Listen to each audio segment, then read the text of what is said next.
request from Alan, who happens to be the guitarist from Dicodec. I gotta admit, I was pretty shocked to see this one come in. I've seen reactions from Dicodec. I had no idea it was on their radar, so that's really cool. And they asked me to check out one of their videos that's Band-Maid themed. It's Thrill, and it's a cover. And just based on the first frame I'm seeing here, it looks like it was a pretty high effort production. So I'm excited to check this out. Just a quick heads up, this is a reaction and analysis video, so I will be pausing. But if you just want to watch the original video, go support the original artist's channel. That said, if you're excited to see this, pound that like button, subscribe and ring that buddy bell. And if this is your first time here, I started playing drums when I was 2 years old. I went on to become a multi-instrumentalist and play in many bands. And now I like to make one-man band covers and watch other musicians play music, react, analyze, and break it down. Break it down.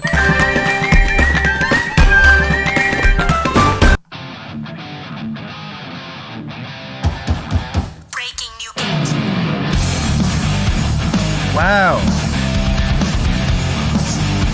Sounds just like the original. Really high quality.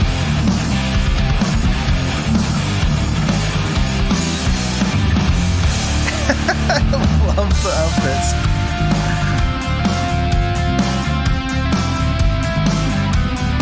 It kind of looks like Akane's playing guitar with that hair.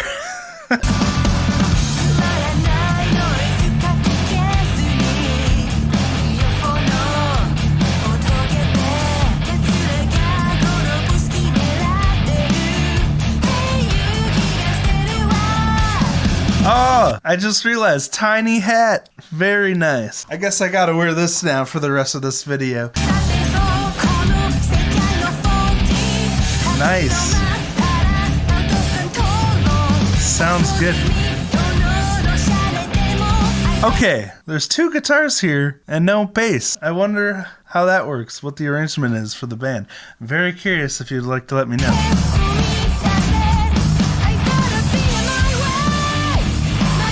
Singer sounds really good.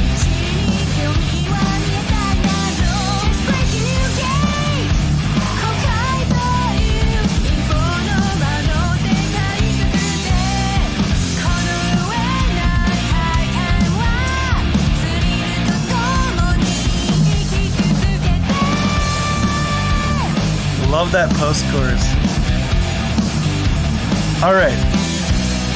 I gotta pause this and meet the band real quick. Dicodec Band. Am I saying that right? Is it Dicodec? Okay, maybe I went to the wrong place. Alright, Dicodec, a progressive love grunge metal group from El Paso, Texas. I'm curious about the members of the band. Baby metal music video prep. That's interesting. Hey, we are Dicodec. My name is Alan. My name is Eric. Okay, so I know this is Alan and Eric. That helps. Now, who are the other two members of the band? Video! Someone please tell me in the comments below.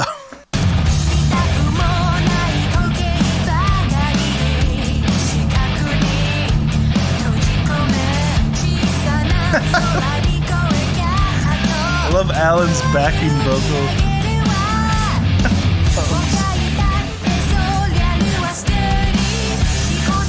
It's still such a sick riff.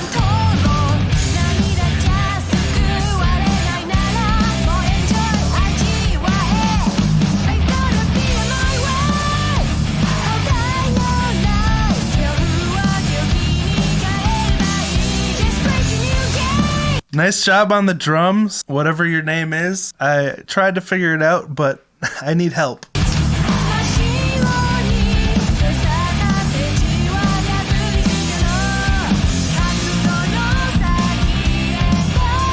Akane drums are not easy to pull off, that's for sure. Oh, here's the bassist.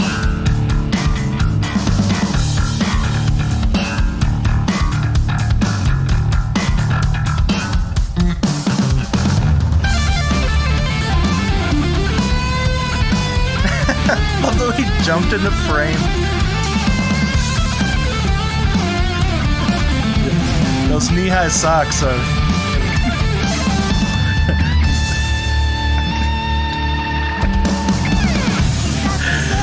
This is funny.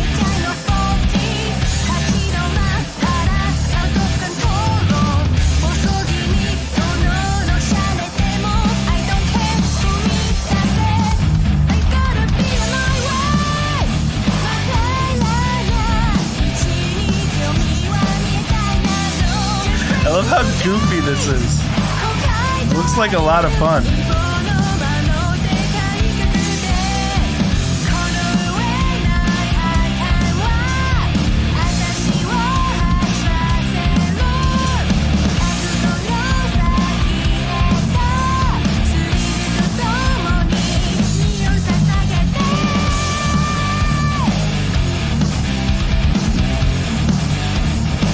Now, this is one of the highest effort covers I've ever seen. Making a set, getting into character, it's not easy to find a room where you can get this all white background and really look like a Band-Maid video. But I really appreciate when other reactors also make covers of the bands that they're reacting to. Other musician reactors. That's really cool.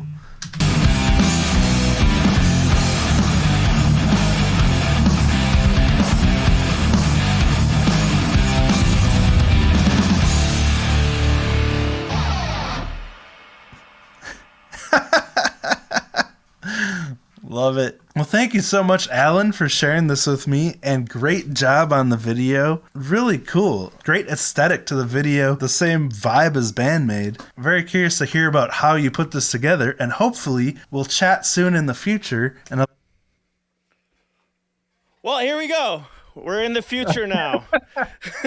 I was waiting for that part. Like, we're going to go in the future. That was quite the setup.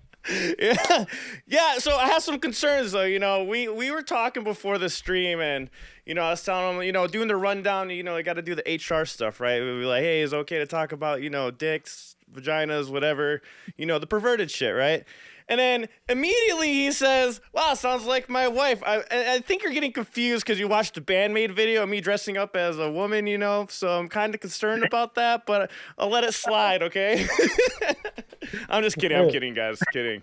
How you doing, man? Welcome. I'm doing good. Thank you for having me on and for getting in contact in the first place. It was really cool. Oh, yeah, absolutely, dude. Well, you're like probably the nicest reactor I've seen online ever. You're so nice. Thank you. Thank you. I appreciate that. So also, chat, welcome. Thanks for coming out for this. So we're gonna get to know you a little bit. So we're gonna give you some fast questions here. Okay, we're gonna put you on the spot. All right. Let me get a sip of water real quick. You get a sip of water. All right. So it's just like a little fun segment here. Okay, you ready? All right, so we're going to get to know Wave. If you guys haven't already, I already dropped the link. I will drop it again. And Alan is a brutal reactor. I'm a brutal reactor. How am I a brutal reactor? We'll get into that in a second. All right, so here we go. Guitar or bass? Guitar. Band-Maid or baby metal? Band-Maid. I already knew that. Pepsi or Coke? Coke. PC or Mac? Oh man, PC. Who's your favorite reactor? Vladimir Chupin. I haven't heard of that reactor yet. I'm gonna have to go check him out. I haven't checked him out yet. Yes. So when dealing with trolls on the internet, do you delete, block, fight, or ignore them? Ignore. All right. What is the best place to consume music? Wow. What in the car. Okay. What platform? What platform? Oh.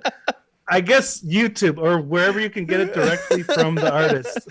All right, that works. I wasn't expecting that. I was expecting Spotify, but okay. What is the best? What is your favorite reaction video you've ever watched? Oh my gosh. Rabbi Rab sent me this video. I think it was Champ of Medium reacting to Band-Maid for the first time, and just the excitement and the realization of what was happening. It was kind of like what happened to me with them. Okay. So, oh man, just seeing someone react to them for the first time is pretty cool. You don't want to watch my first time reaction. Have you seen my first time reaction? You don't want to see my first time reaction. We won't talk about that. We'll get into that later. What is your favorite Japanese band as of right now? A Band-Maid. Oh, you stuttered there. See, I try to catch you. I try to catch you on that I one. stutter all the time. Congratulations, you passed, sir. Good job. All right. Moist. 10 questions already, huh? Yeah, 10 questions already. See, we got to know you a little bit. I don't even know what to say. See, I told you this would happen. I was like, I'm gonna go through these 10 questions. I'm gonna run out of everything. But hey, man, what made you start doing reaction videos in the first place, though?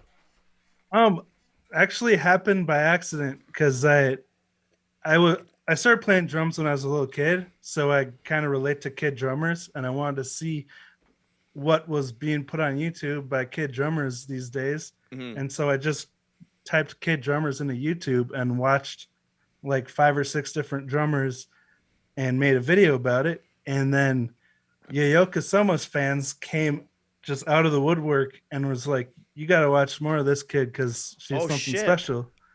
Wow. Yeah. And that's how I accidentally stumbled into reaction videos. And then you ended up meeting her, right?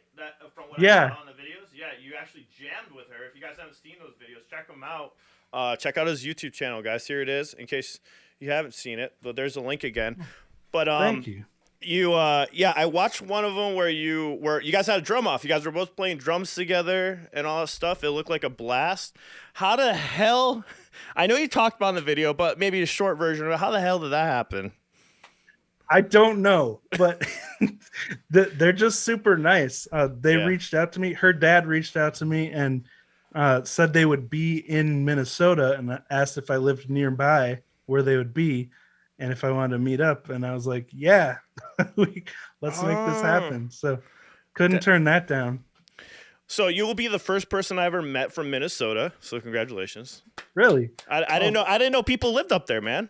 That's good. I actually live in Wisconsin now. Oh, okay, Wisconsin. Okay, another step.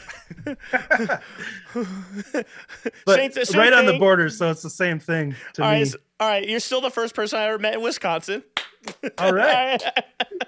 And I've been through the States quite a bit, but I always miss those two. I've never been there. I'm like, who lives up there? I think a lot of people refer to them as the drive-by states. The drive-by states?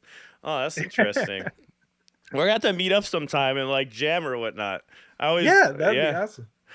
That'd be cool. Cause I saw that, I'm like, that looks fun. How long have you been playing guitar? Me? That's the instrument I've been playing the longest. So I've been playing since I was 16. So 17 years? Holy shit, I'm old now. Oh wow. Fuck. Sorry, I just accidentally asked your age. I know. Oh no. I'm 33. So I'm 33. You play more than just guitar? Yeah. So actually, back to the Band-Maid thing. Yeah, I do play more than just guitar, but I wanted to answer your question about Band-Maid. So what happened with that is I actually did the drums on that, and we had somebody else do the bass. Actually, I did the bass for that. That's right. I did the bass for the Band-Maid, the drums of that, and then I normally get musicians after the fact to help us with it. So that's what happened with that scenario. And like you were asking in that reaction video, the reason why the bassist just popped in out of nowhere, on set the day of, the bassist quit. Oh. Yeah. That sucks. He wasn't down for the whole maid outfit thing. Understandable, you know? And granted, I'm a very perfectionist, you know, like I really want like the best, you know, I always want to do the best. And that's awesome. And I reasoned with him and I said, okay, that's fine. You don't want to do the maid thing. And I was thinking, what should we do? I'm like, butler. I said butler. So I went and I bought him a butler costume. So I went and got him the costume because we already booked the place, man. We only had 1 day to film it.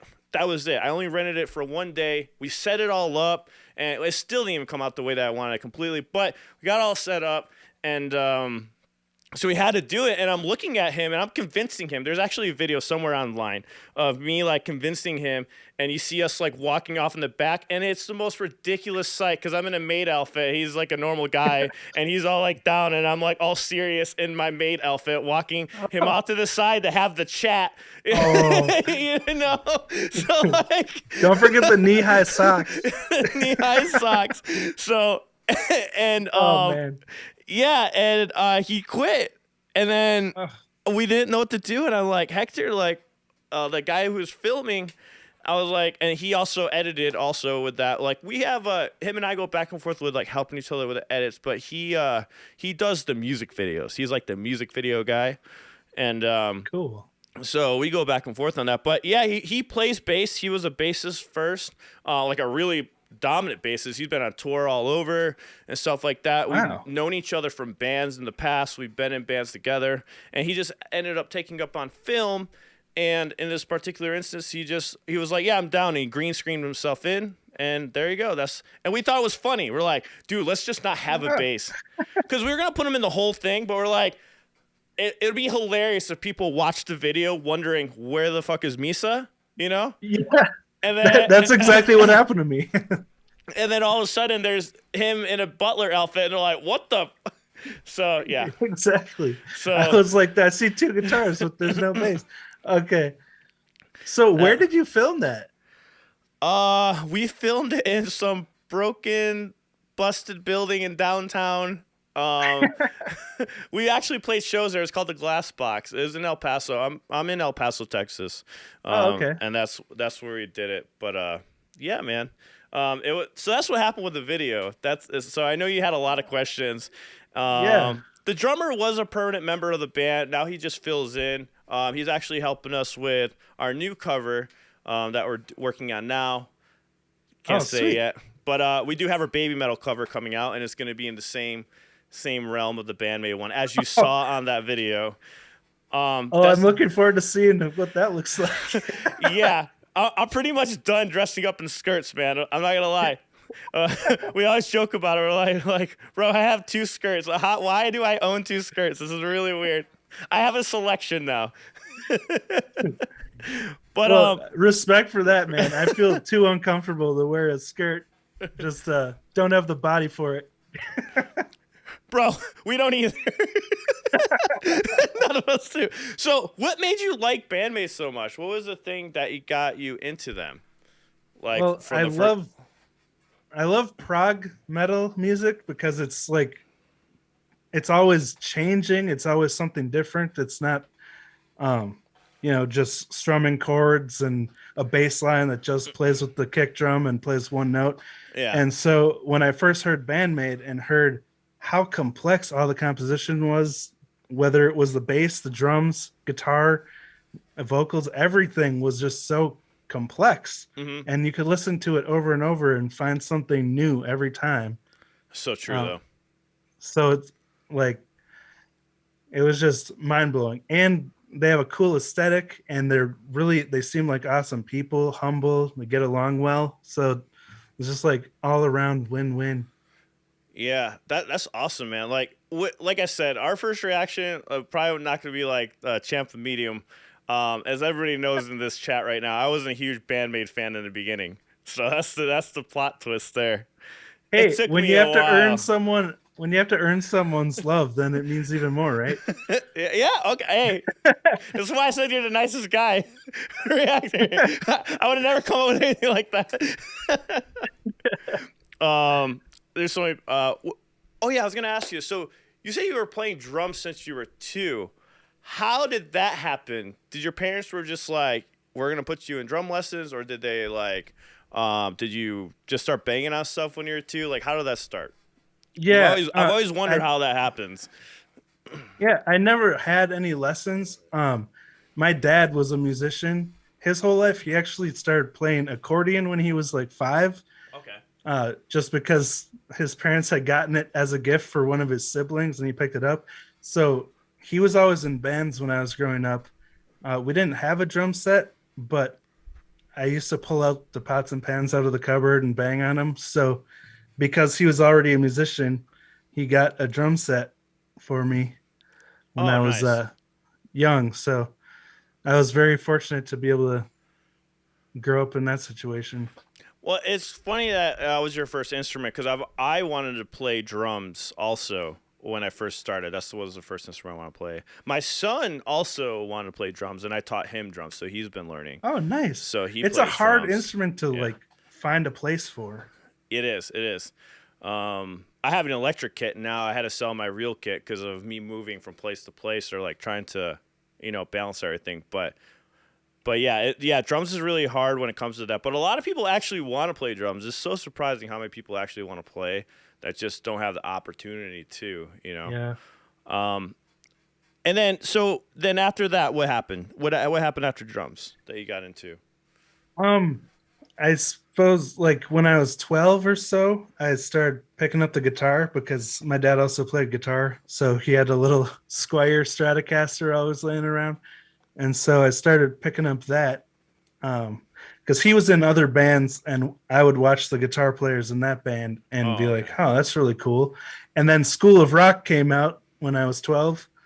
And so that was a huge inspiration for me to want to play guitar because I thought Zach Mooneyham was super cool. Gotcha. That's awesome. And then after that was bass. You just naturally went on the bass, I'm assuming? Yeah, well, the bass was kind of more of just a necessity for when I started recording music because, you want to have bass and everything. So yeah. Yeah. It's easy to transfer over to. What was the first instrument that you played in a band? Was it drums? Drums. It was drums? Okay, that's cool. I didn't have that luxury. I didn't start off with bass. It was the first. Oh, band. really? Yeah, I was a guitarist and at the time played way better than the guitarists we had, but they needed a bassist. I was so desperate to play in a band. And I was so desperate to be in a band, so I just did it cuz my dream was to play a show. At that time, I was like, nice. I already hit 20. I'm I still haven't played a show. And I was just wanting to, and I never could. So then after I did it, I saw a funny comment on here. Somebody said they unsubscribed from me because they were pissed off by one of my reactions. Oh, Paul 247. I'm kind of curious what I pissed you off about in the Band-Maid reaction. I tend to piss off a lot of people in some reactions. I've got some really bad hate. It's always some people just take me way too serious. It's and then the thing is, I always come back to the bands. I always give it a shot again. It's for me, I'm very, I don't know how to explain it, man. Yeah, I don't know. It takes me a minute. Well, there's something valuable about that though, about the honesty and the reaction. Cause I have this curse where I force myself to find the good in everything. Yeah. To a fault because sometimes it is hard for me to be honest. Yeah. If I don't like something, so I think it's valuable when you're just honest about your actual reaction at the time because a lot of things take time to grow on you before you can fully appreciate them. Yeah. So I think the first Band-Maid reaction, if I'm not mistaken, you guys let me know. I think I had just a resting bitch face the entire reaction or something like that. It was something and Eric loved it. Eric loved Band-Maid, but it was right up his alley. It was his style. Me, I come from that new metal, wanting to hear that kind of style and progressive, really progressive. Not that Band-Maid wasn't, but the moment I fell in love with Band-Maid was Unseen World. That is what did it for me. Oh, yeah. That was the album. I was yes. And then I started loving the older songs because at that point I've already heard them a few times, and also I'm wow, this song is really fucking good. You start hearing the other instruments. You're oh, the way that they wrote that bass line over here. Okay, I see what they're doing. And then it just.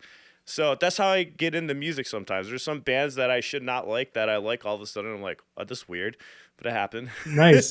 Yeah, that seems. I mean, that happens with me. My favorite band has been Muse since 2005. Mm-hmm. But every time they put out a new album, at first I hated it.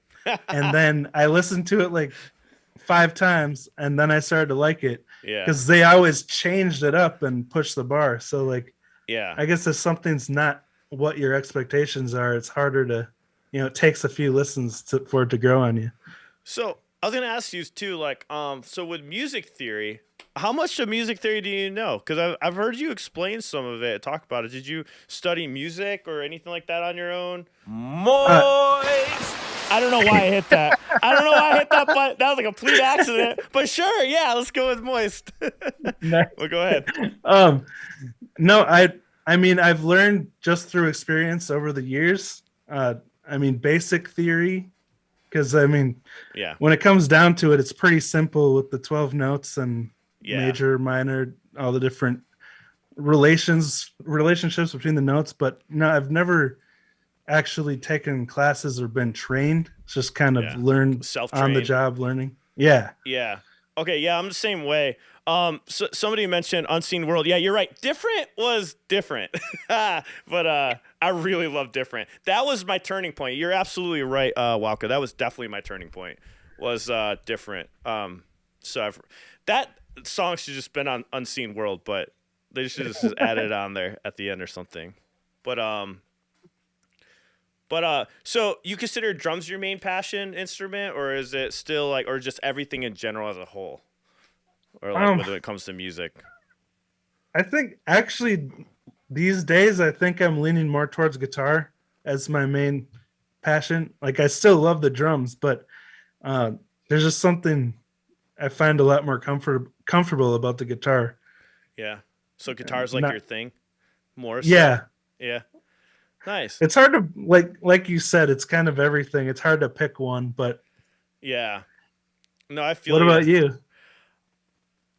When I play the drums, man, just I'm a very tense person, so like playing the drums is very, very relieving for me. And Oh, yeah, yeah. this is nice for that. And it's funny too, because like I worked on technique a lot with drums, so I don't even break heads or cymbals. It's just really relieving for me. Nice. So I just now it sucks though because I haven't really practiced hard anymore because without having a kit, it sucks. But normally it comes Yeah. back pretty fast. Like the sad thing these days is that the only time I really get a chance to play is when I have to record a cover, which is I'm trying to change that around because you know how YouTube is. It's like with the editing and stuff.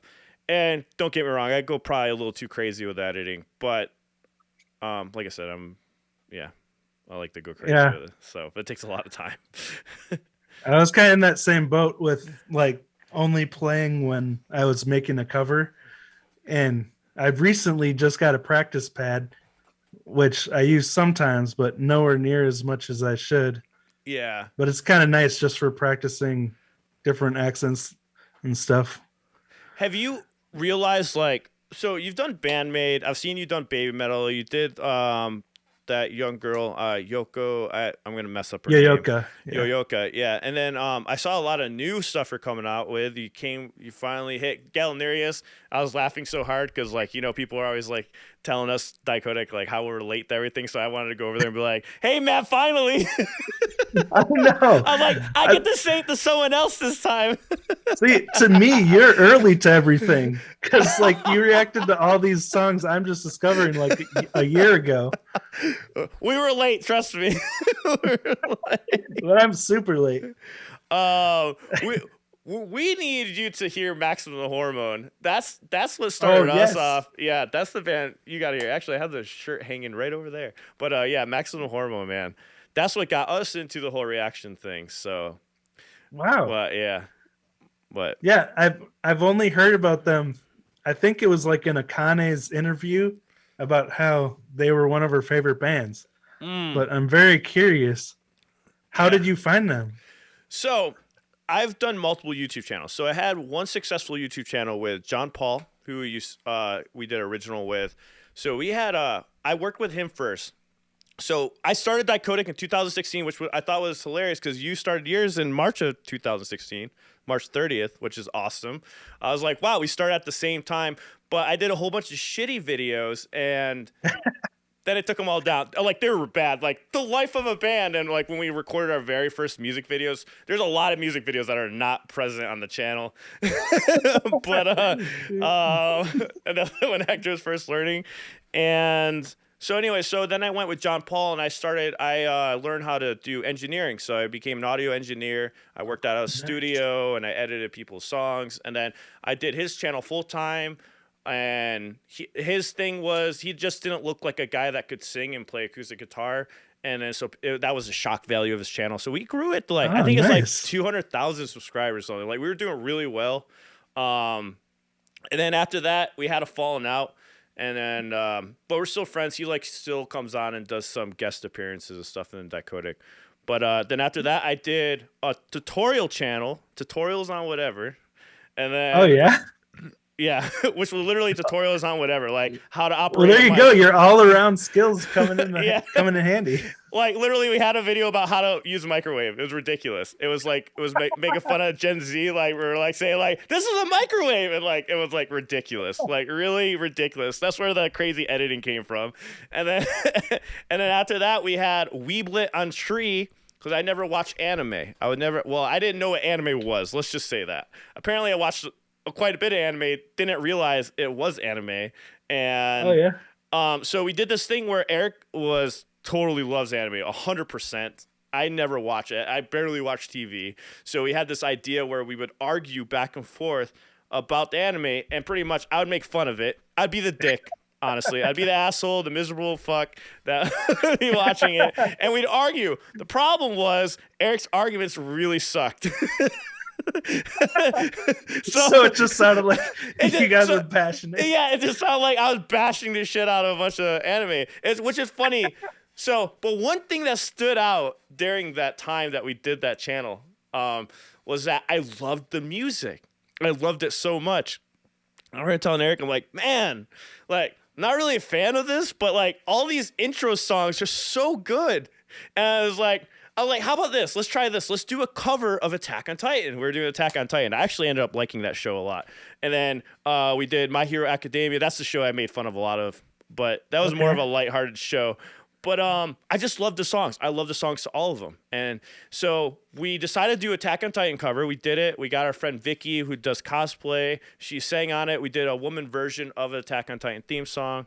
And she did the backups. I'm sorry. And then my buddy Grant from Boston did the main vocals. They don't even know Japanese, man. They learned it. How do you say it? Phonetically? Phonetically, yeah. He did. and then we did a Digimon cover, and we did all those, and we're going to release all of it on Weebly on Tree because it was the anime channel, right? And then we're like, you know what, man? Let's not do that. Let's try doing a song reaction. So we did a bunch of anime song reactions. That was the first thing we did. We did Maximum Hormone, which was Death Note, and then we did another Death Note one too. And then we did another one. It's on our channel somewhere. It's like our very first reactions. And so we did those anime reactions to those songs. And then I showed Eric some old 90s music because I love 90s music. So I showed him a couple grunge songs that he's never heard of. Nice. so and then we recorded those and put it out there, and also Maximum Hormone just blew up. And we're like, what? And nice. And Eric was shocked because he was like, I did not think you're gonna love it so much. Like, dude, when I say loved it, it's probably one of the few bands that I hear and I'm like, I love this.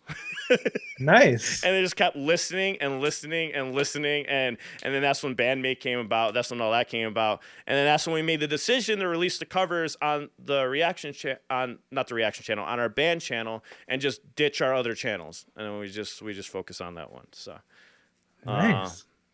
yeah, it's crazy. So how did you lean towards that? Because you did a Tom Sawyer Rush cover that I listened to. Very fascinating. Oh, yeah. I mean, I've been making covers since I was like 14.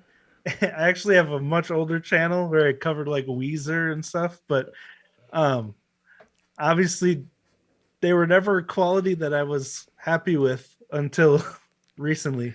I mean, I guess that's always the way it is. Yeah. As you I go, was pretty you always impressed. I was pretty impressed for like, I wasn't sure if that was your first video. I assume like kind of close to it. I don't know when you started the channel. Did you start it in 2016 or did you like remove some videos? Yeah, I started this channel in 2016. That was actually on my old channel first, and then I posted it on this channel when I was first starting out. Yeah, it was interesting hearing that. I was like, have you guys in the chat, have you guys heard this Tom Sawyer cover? You should check it out. See where Wave Potter started. Yeah, it makes me cringe now. Oh, I'm glad we shared that with everyone. Here's the link to his channel.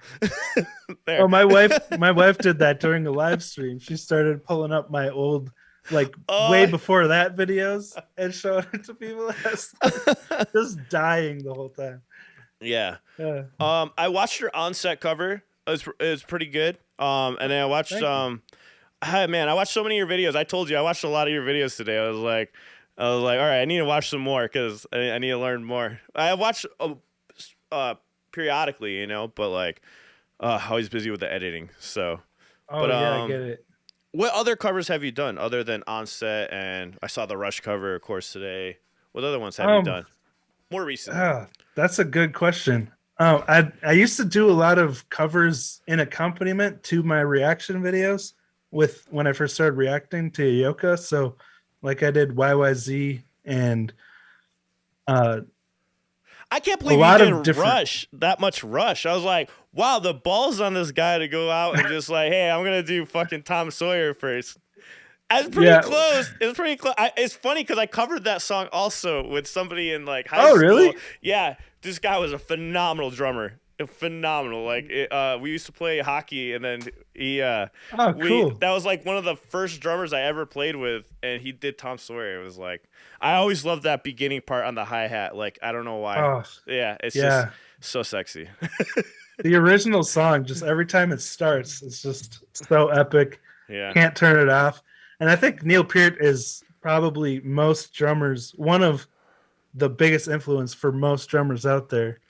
Well, it made sense why you mentioned him during the Band-Maid reaction. I can't remember which reaction I was watching. You mentioned, you did that one Kane. You did the whole analysis. I watched that video, and you had you mentioned about Rush in there, and I was like. And then I saw the Rush cover today, and I was like, all right. And then, like, when you mentioned the patterns, I could hear some of it. And you brought up a really good point about cutting the fill halfway through, which a lot of drummers don't do. Or they do the reverse and just do fills all the fucking time, and it drives me nuts. I'm like, stop doing a damn fill! Like, it's so annoying. That's the lesson that I learned from Yoyoka, because I used to overplay everything. Which you'll see in my old videos. Yeah, because I was just excited about it. But I learned restraint from watching girl drummers. You know what I realized, though, man? You know what I realized? How old are you? I didn't even ask you that. 30. 30? Oh, okay. We're around the same age. You know what I've noticed? This is why musicians get better as they get older. This is why they get better. For one, they become more mature. But two, they get fucking lazier. They don't want to do fills the entire fucking session. and that's why they sound better as time goes on. Because they realize, like, I really don't want to move my arms that much the entire song. That's so funny. Let me do it where it matters. Yeah. That's the impressive part of that's the impressive part about Yoyoka is that she does have restraint even as a 12-year-old, which is phenomenal. I'm like, when I was that age, I was just like, gonna fill every chance I got. And now, like, I'm not bagging on drummers, okay? Because trust me, when I was on guitar, I wanted to play a fucking solo every 5 seconds. And like I said, as you get older, you're like, I really don't want to write that many solos. Let me play some chords. I never thought I'd be appreciating playing the rhythm section as I got older. Let me work on getting my tone better. Exactly. Oh, my God. I can't play that good. I'm like, you really if you focus as much on your tone and your skill, you might actually up a level in that. Yeah. I had guitarists, so it was like their way of getting out of it. And then I realized as I got older, I'm like, man, when you get older, you just get lazier. You're just like, and it actually ends up making the music sound better because then you're more like pragmatic about it. You make sure that you make sure it's necessary, right? Like you're like, all right, do I really have to do this? And then you're more than willing to let it go because you don't feel like fucking doing it anyways. So, save your energy for the important parts. Exactly. I got a shred part later. What? You want me to do a minute solo? Make that 16 seconds. Fuck that shit. Oh, man. I've never looked at it that way, though. About that. It's because I'm getting older. But it makes sense. I'm definitely in a lot worse shape than I was when I was 19 making Yeah. I always think about weird things like that. Like analyze. That's part of the mixing process, dude. It's just it destroys music for me. But go ahead. What were you gonna say? I was gonna say that's why you make a good reactors, because you look at things differently than other people or than most people would. Mm, That's what is cool because every reactor, like I mentioned when we were chatting earlier, every reactor has their own perspective and their own things that yeah. they think of while they're listening to music. I think that's really cool. Yeah, I appreciate it. And you too, though. Like, there's a comment too. Like, I wanted to bring this up because I thought it was hilarious. It like, what was it? It was on a. I'll find it later. But actually, I was gonna ask you though. Out of the bands, like, so you fell in love with Band-Maid, right? What was the second band that you fell in love with from the Japanese scene? Oh, that's a good question. Well, right Or now I'm really into D Drive, which is it's kind of they're not huge right now, but their D-Drive. composition is just mind blowing to me. Oh, I think I saw one of it. It's where the girl was doing some yoga stuff in the reaction. Oh, yes, yes. Yeah, I saw part of that. I think I saw part of that, and then I was like, I don't know if I should be watching this because somebody's gonna request this like tomorrow. And I was like, I already saw it on Wade Potter's channel. Sorry. I know that's the rough thing about when you want to watch your friends reacting to stuff, but you haven't seen the stuff they're reacting to yet. Yeah. Like, can't watch this yet. I honestly just got over it. I had to get over it because I don't know if this happens to you, but like it's just too much pressure. It's just like, fuck, sometimes I just want to sit there and be a lazy bastard and watch some reactions when I want to. So Yeah, without a camera on. Yeah. Yeah, it's tough to draw that line. Yeah. So how do you handle that? What do you do about that? Well, at this point, I just wait for it to record a reaction. But there's a lot of times where I do just want to watch stuff. I found a loophole. You want to hear Oh, the yeah? loophole? Yeah, I got a loophole. Yes. I got a trick. I got a secret. All right. I haven't told anyone about this, right? Okay. Album I'm ready. reviews, bro. Watch the whole fucking album. Clip every song. Bam, you have the album. Now you can enjoy it. Because I was so sick of not being able to listen to the full Band-Maid album. Like, I looked at Eric. I'm like, let's just do album reviews. So we're like, now we just do 3 of them a month and like get it over with, and then we can go listen to it as much as we want afterwards. Yes. I was like, I instead actually of just waiting. did that. I actually just did that with Unseen World because, like you said, it's so freaking good. I had to hear the whole thing so I could just listen to it at my leisure. Oh yeah, that was the first one we did. We went backwards. That was the first album review we did. But yeah, I wasn't sure if you were doing those. That's cool. That's cool to hear that you're doing them. I just did one, and it was less of a review and it was a live stream reaction. Like I just listened to the whole album on a live stream. Eric said we did. Eric's in the awesome. chat right now, and he said we did a D Drive video already. Yeah. I didn't. When I watched your video, I didn't really recognize them. Let me see which one we did. Oh yeah, we did. Last Revenge. Oh, okay, yeah, I did that one too. Oh man, that was forever ago. That was October 2020. That was a year ago. Oh wow, Yeah, that was before I was even doing this. dude, I forgot, man. Like that's the See, thing with me. I'm late. That's the thing though. Like, see what I mean? Like when you react to so many bands, I cannot remember them all. I can't. I'm bad about it. Like I tell Eric this all the time. I could react to the same song over and over and over again. Probably. If I don't go and listen to it right away, I'll be like, oh, this is completely brand new to me, even though I heard it a year ago. I've done that a few times on live stream. Like people will be like, "You already watched this in a live stream," and I'm like, "I did." I used to get embarrassed by it. I'm just like, hey, motherfuckers, do you know how many songs we react to? We're at like 600, 700 songs, including the live channel. It's probably like 1,000, 1,200. I cannot remember them. I really can't. It's like everything is starting to be like the same. Like everything is just like, I've heard this progression somewhere. I know I've heard it. I don't remember which song. And I'm like, and then you can't remember where. And I don't even know where. And it's like, and then you just throw a name out there because you're like, I think it's this, and you're completely wrong, and you're like, fuck. The cool part, though, is like you listen to so much different music that when you do find something that really strikes you, like you with Maximum the Hormone and me with Band-Maid, like then you wouldn't have found that band probably if you weren't doing that. So I've been Yeah. having a lot of fun just discovering as many new songs and bands as possible, and Yeah. finding the ones I really, really like. So I don't think oh man, here's some good ones I haven't seen yet. So you haven't done Sokoninaru yet, right? Have you heard of them? Who? Sokoninaru? No, I don't think Okay, so. that's definitely a good one if you like prog. And then you haven't have you heard of Happy Heads, Naniori? No. That's another one.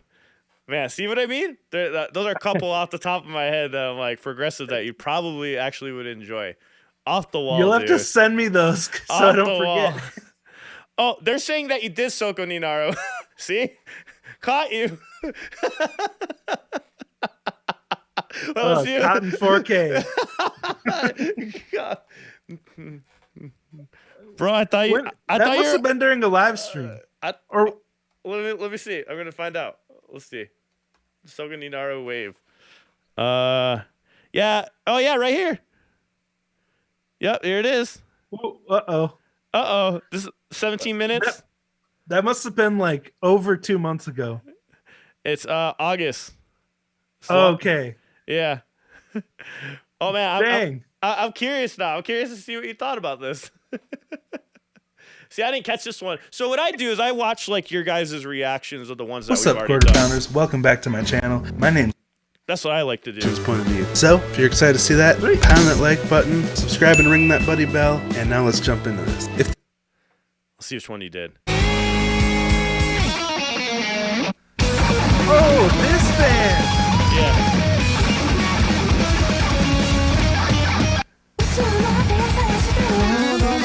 Yeah. Okay, now I remember this. Yeah, there you go. Yeah, Oh. I got you, man. Refresh your memory for you. Yes. Yeah, I think that I band. watched them play it live too after that. Yeah, we did a They're whole. so good. They are. We did an album review. This is a band too that I'm not totally sold on. I like Meddlin' is my favorite song by them, and it's an older song, and I have a feeling that's gonna be my favorite album. But we did an album reaction. If you guys want to check that out, it's on Patreon, by the way. But it was good. It was good. It was good. But it kind of goes back to that thing. Like, I'm more about music composition, and not saying that they're not, because they had songs on that album that were really great musical compositions. But some of like the chaotic stuff is just them just like jizzing all over your face and skill and talent. And like, you know, and I respect that, and that's amazing. But like I'm as we've gotten older, I'm more of like, I want to hear the complicated stuff with the musical composition all together in one. And honestly, that's Unseen World. That's a great example of what I really like. What I really like. Maximum Hormone, great example. Like, there's organization in the chaos, but there's still chaos. So Sokoninaru is taking me a little bit. It's taking me a little bit. But Meddlin' is one of the older songs. I love that song. But I might be biased because I love that older style of music. So, I don't know. You know. Okay. I haven't heard that one. But yeah, I get what you're saying. When there's so much going on, it's hard to process it even. And like the composition of Band-Maid is just it has such a good flow. Like you can actually take in everything that's happening because they compose it in a way where everything backs off to feature whoever is being featured at the moment. They're really good about that in the albums before Unseen World, in my opinion. And in Unseen World, I feel like they just fucking ripped it. But I love it. Like, actually, Chemical Reaction is a really good song, man. Like, it has some good throwbacks in there, too. Like, some classic riffage with new age, like, technical stuff in that song. Like, that's a song that's really like under the radar on there, that I'm like, why the fuck did they not do a music video for this song yet? Because in the States, I think that song would do great. Because I was shocked. It would hit nostalgic views, I think, vibes. Nice. I was shocked by it when I listened to the full album, how good the songs were that I hadn't heard yet. Like the ones that don't have their own videos.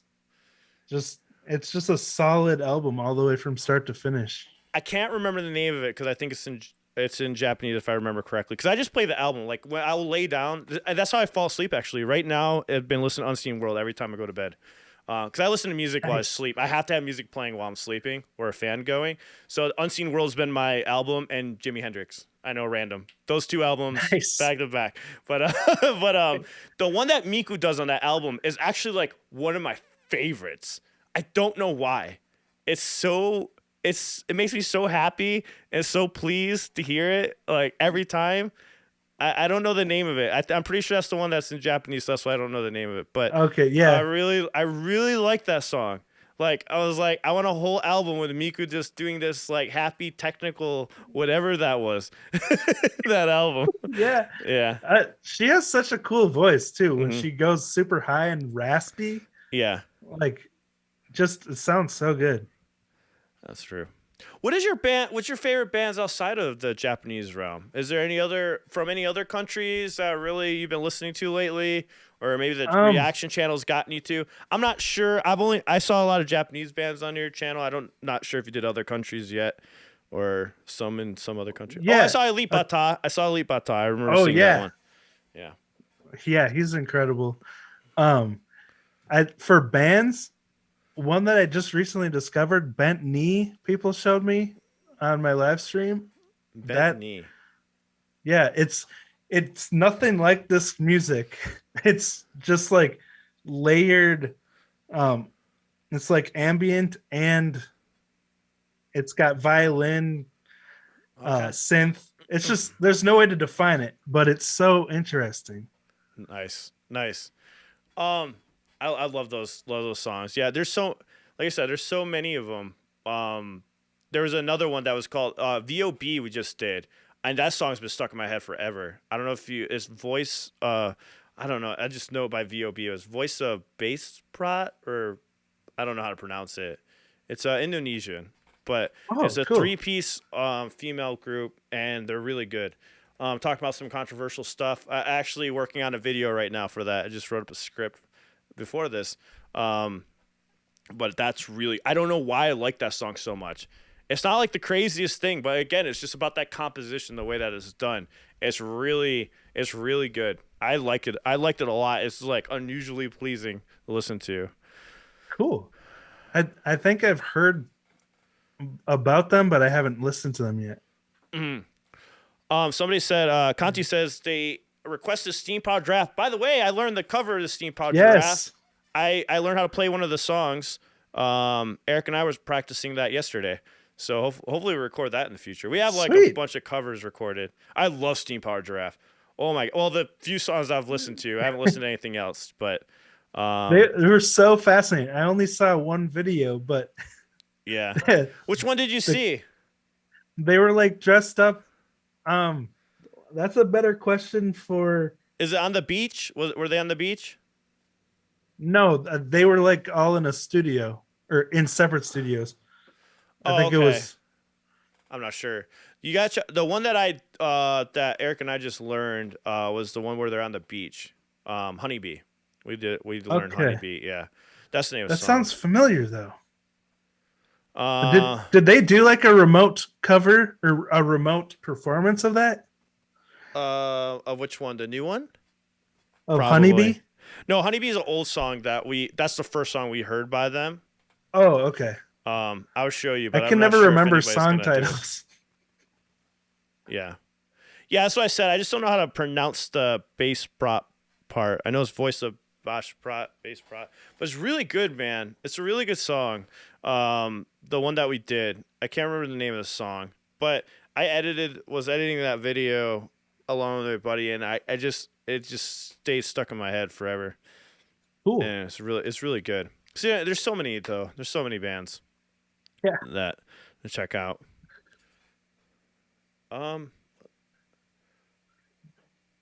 Let's see what anyone here in the chat. Let's see what the chat has to say. I'm sorry guys if I was that's a good ignoring. idea. I was sorry if I was ignoring you guys, but oh, thank you. So glad to see two of my favorite YouTubers having a conversation. Thank you. Who said that? Jersey John. Oh, thank you. Hey, I was gonna ask you. So, what reactions have you seen of ours? How did you hear about us? Because I didn't think you had heard of us. Because I always look for reactors. I'm always looking for reactors. because I like to have these conversations. So I'm always looking for people. So I'm just curious how you came across this, because I know you mentioned the Band-Maid that you had heard some of ours or watched some of them. People told me about you in my comments, and then like because we both reacted to Band-Maid, that's how I can't remember which songs, but it was Band-Maid stuff for sure. Oh, gotcha. What were they commenting about? Uh-oh. They were saying I should check out your stuff, and that. Oh, okay. And like sometimes in my premieres they'll be like Dicodec just had a premiere or something like that. Like, gotcha. So I heard about it from other people, and it was positive. Like, they were like, "You got to check these guys out." That's a good thing, I guess. Yeah, we heard. Who was else that was in the band? Sonny. We did an interview with Sonny, but his channels all got hacked. He was doing a lot of them too for a while. They were pretty good. What? Yeah, he got his channel hacked twice. He was a huge Band-Maid fan and baby metal fan too.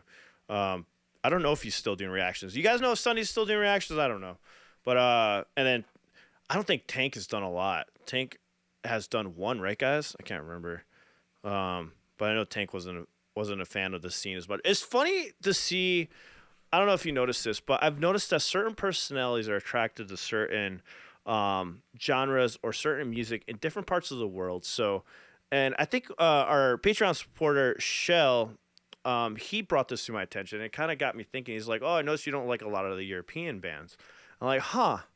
And I noticed like some of the other people that have like a flip kind of personality were more into their channels more based off of those bands. Not saying I don't like European bands, but it's kind of funny how like certain personalities lead towards the Japanese taste of music, or even some of the Russian taste of music, the more like progressive out there stuff. And then you have more of the symphonic that's more on the European side of things. Not saying in all cases, but for the most part, it's funny how like personalities land like that. And I've noticed the people that I get along with the most are the ones that are like into, Maximum Hormone, Band-Maid, or some of the weird abstract bands. And then like, but I get along with, of course, on the other side too. It's just, I've just noticed that there's like even more similarities with that, where like I've never been really a fan of American music, like some of the more mainstream stuff. Here and there, which is funny because obviously I do like American music, but kind of like stopped with me after like grunge. I'm a huge grunge fan, so like huge grunge fan. I love lyrics and stuff like that. So, and what I was gonna ask you is like, what music did you grow up listening to? Like, I know Rush. I'm assuming it was Rush, right? Or maybe not a lot. Well, eventually. Eventually. But yeah, what did you start off with? Like, give us your musical journey, man. Like, how did you progress? Like, what did you start listening? Was it Backstreet Boys and some NSYNC? Maybe some Christina Aguilera in the beginning? It was definitely Backstreet Boys and like the Millennium album. But I never even really listened to rock music until I was in middle school. My mom was super into the Bee Gees, so I heard a lot of Bee Gees growing up. Hey, disco underrated, okay? Because whenever they put elements of disco into some metal, it's the best. It's all over, guys. If there was no disco, there would be no EDM. Okay? Hey, that's true. It is what it is. Yeah.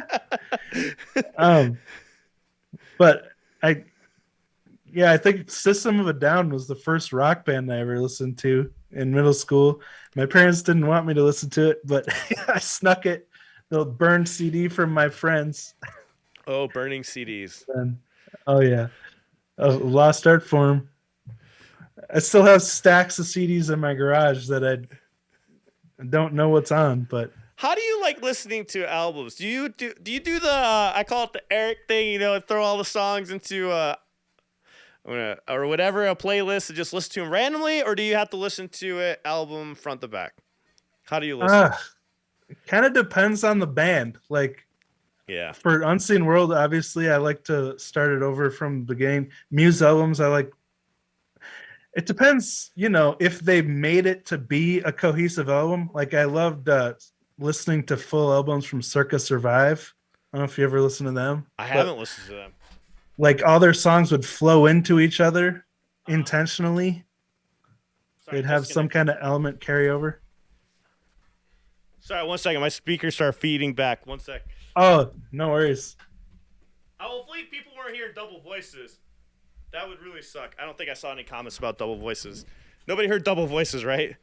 Because that would really suck. I don't think so, though.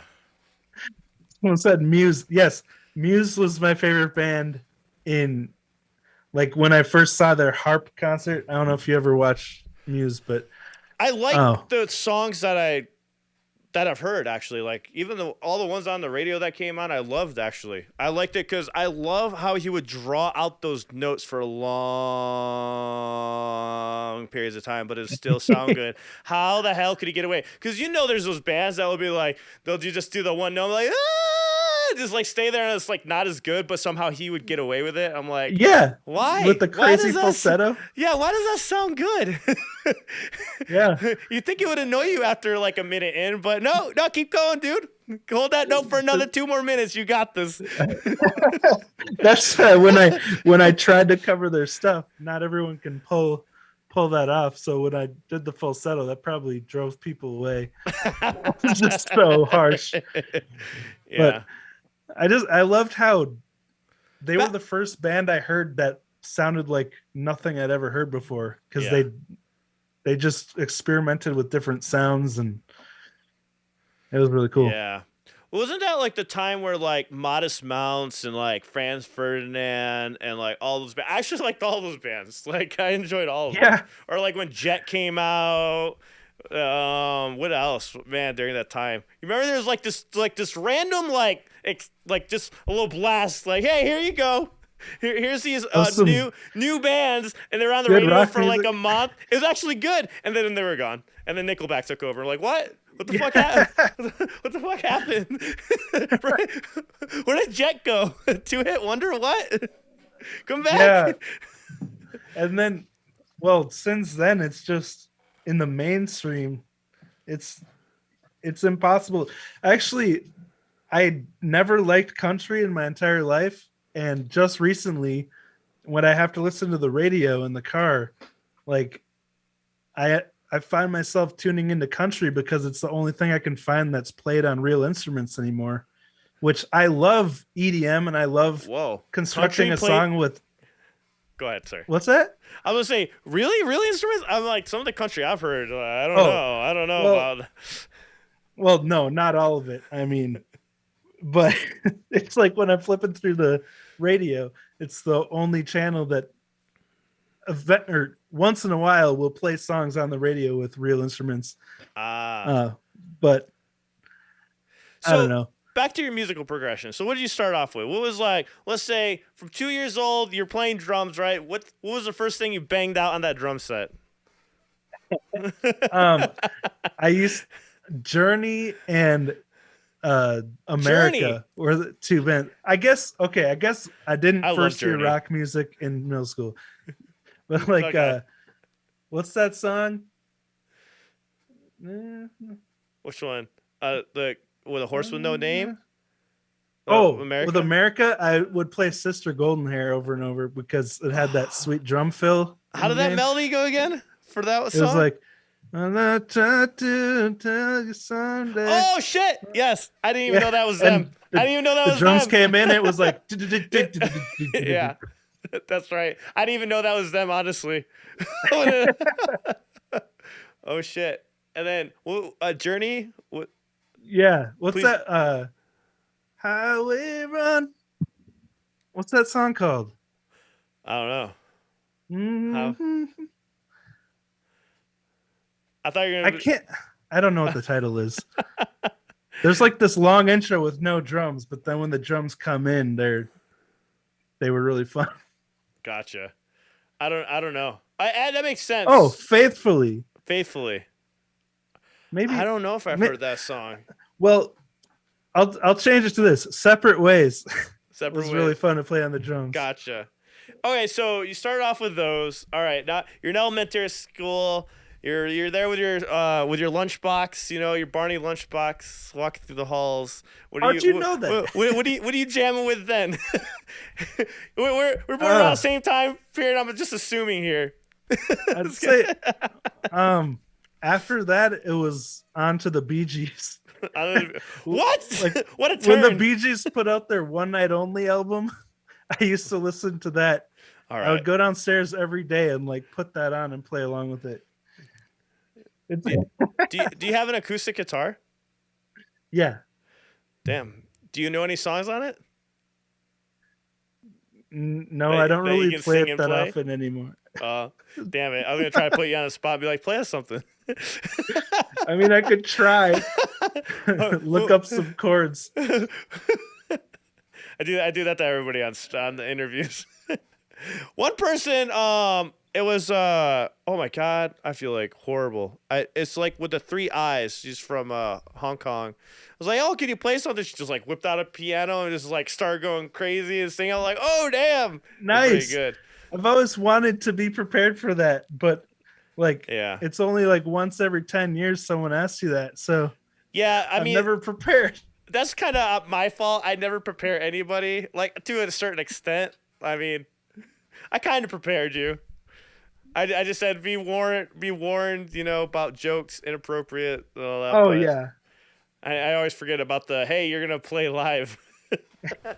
I mean, I could give it a shot. All right, we'll do that later. All right. Man, you just fucking graduated. You're out of 5th grade. Wait, I don't know how it worked wherever you were. The middle school start in 6th grade for you? Is that where it started? Yeah. Okay, so you're in 6th grade. You graduated, had a good time. Now you're into X-Men and Spider-Man. What's going on now? I'm assuming, guys. I don't know if you're like. Did you like Marvel? Do you like you remember those cartoon shows on Fox that they played at the time?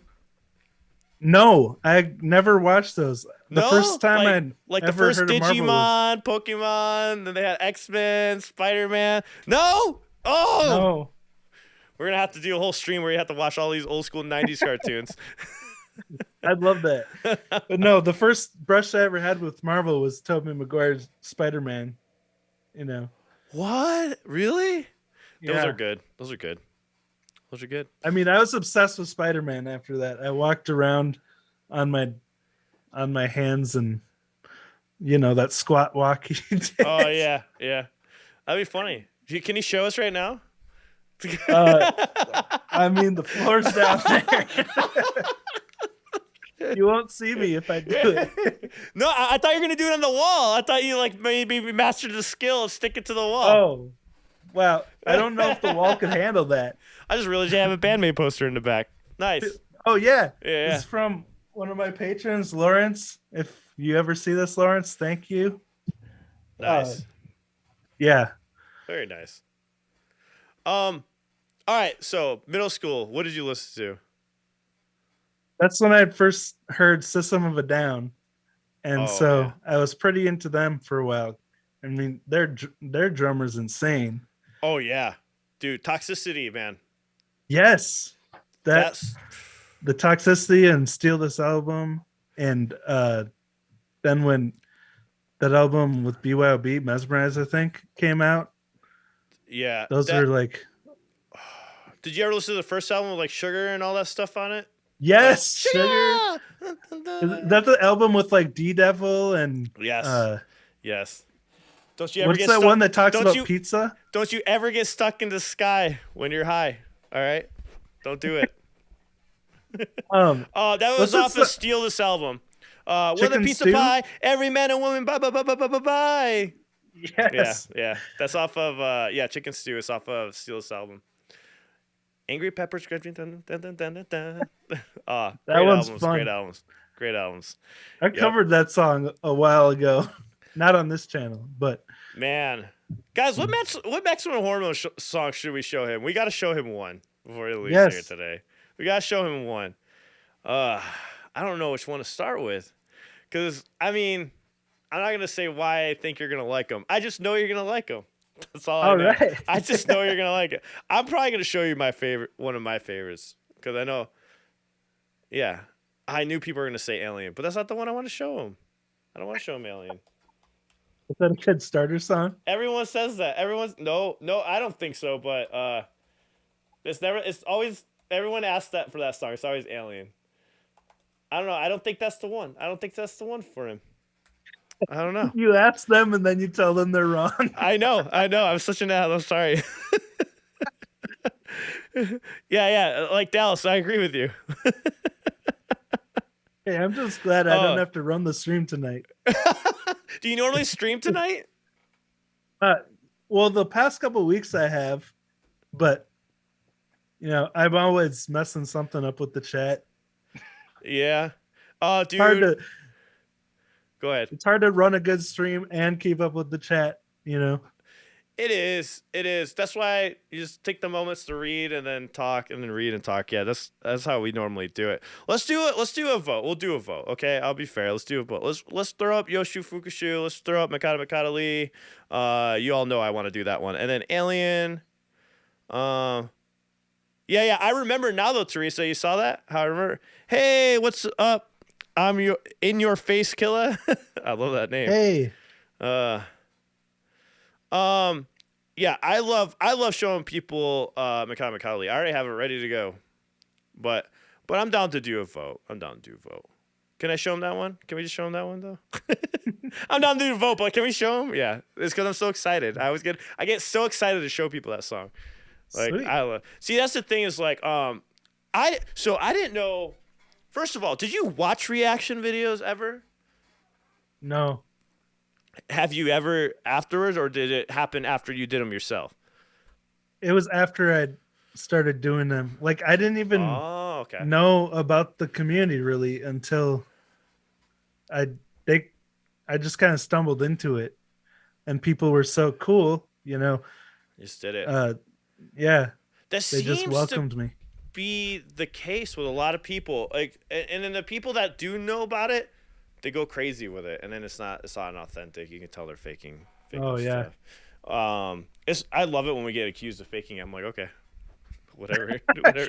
Literally on that video I posted to announce this, Yeah. one of the comments was like, "You have lost your authenticity," and I'm like, okay, thanks. How though? Like, how do you lose your authenticity by I don't know. coming on here? I don't know why people think that about us, because maybe it's just because we edit so much. I don't know, but maybe I edit way less now than I did before. Like I started doing reaction videos. Yeah, I mean, like, I just take out, like, so this is what we take out. So let's say sometimes I get excited. When I get excited, I repeat myself way too much. So I'll be like, I really love how that singer can sing. And then Eric will say something. And then he'll come back to me. I'll be like, I really love how that singer can sing. That's what I cut out. Like, you all don't need to hear it a second time. Like, my wife tells me that all the time, that I'll take stuff that she says and then I'll rephrase it in my own words, but it's basically what she already said. I do that all the time. I do that to my wife, Eric. I do it to him all the time. So we take out stuff like that, like that's all we take out. So maybe that's what they mean by fake. I don't know. Let's cut out a lot of ums. And that's yeah. Things. Yeah.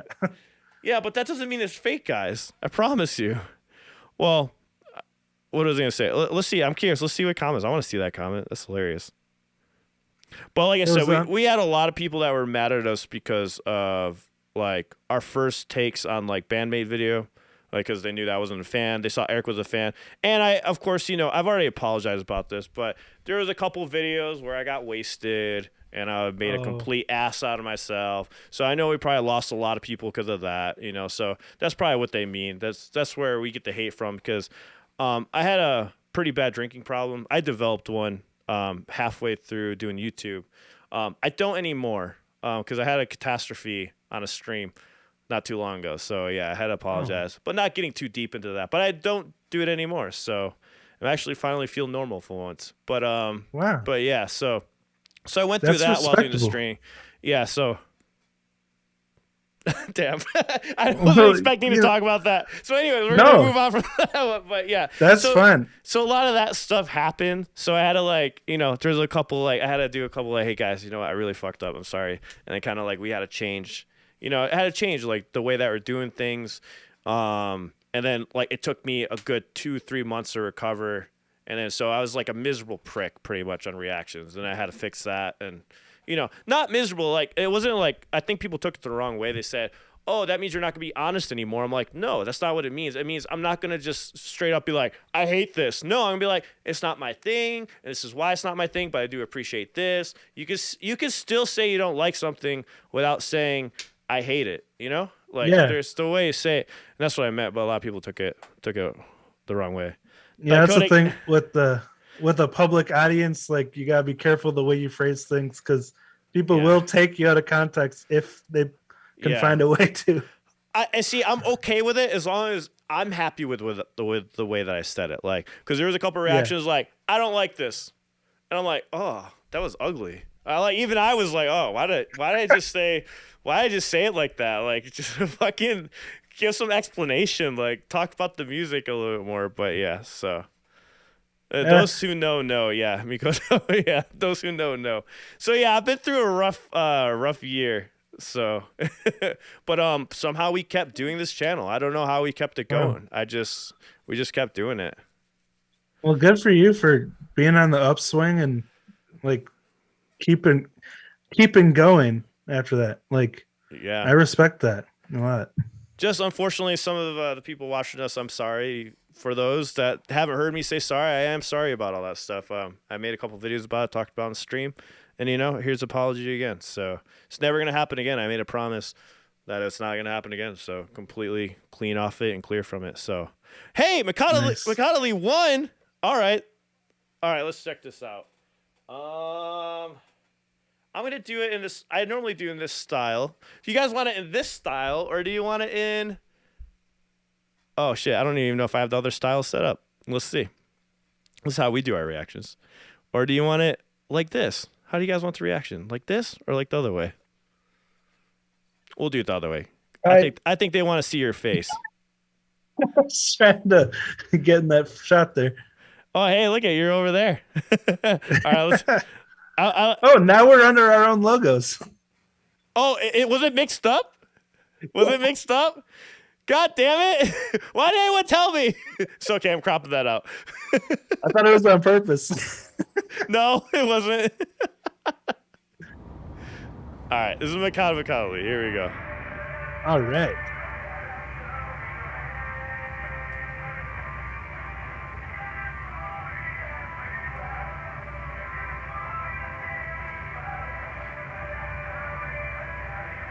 Is there sound right now? Because I can't hear anything. Oh, no, you can't hear it? All right, hold on. Let me fix that. Oh. Can you hear it now? Yeah. There's not much going on. Oh, okay. Okay. Yeah, I hear a little bit, yeah. Like, it's really low, though, right? Yeah. All right. But the song hasn't started? No.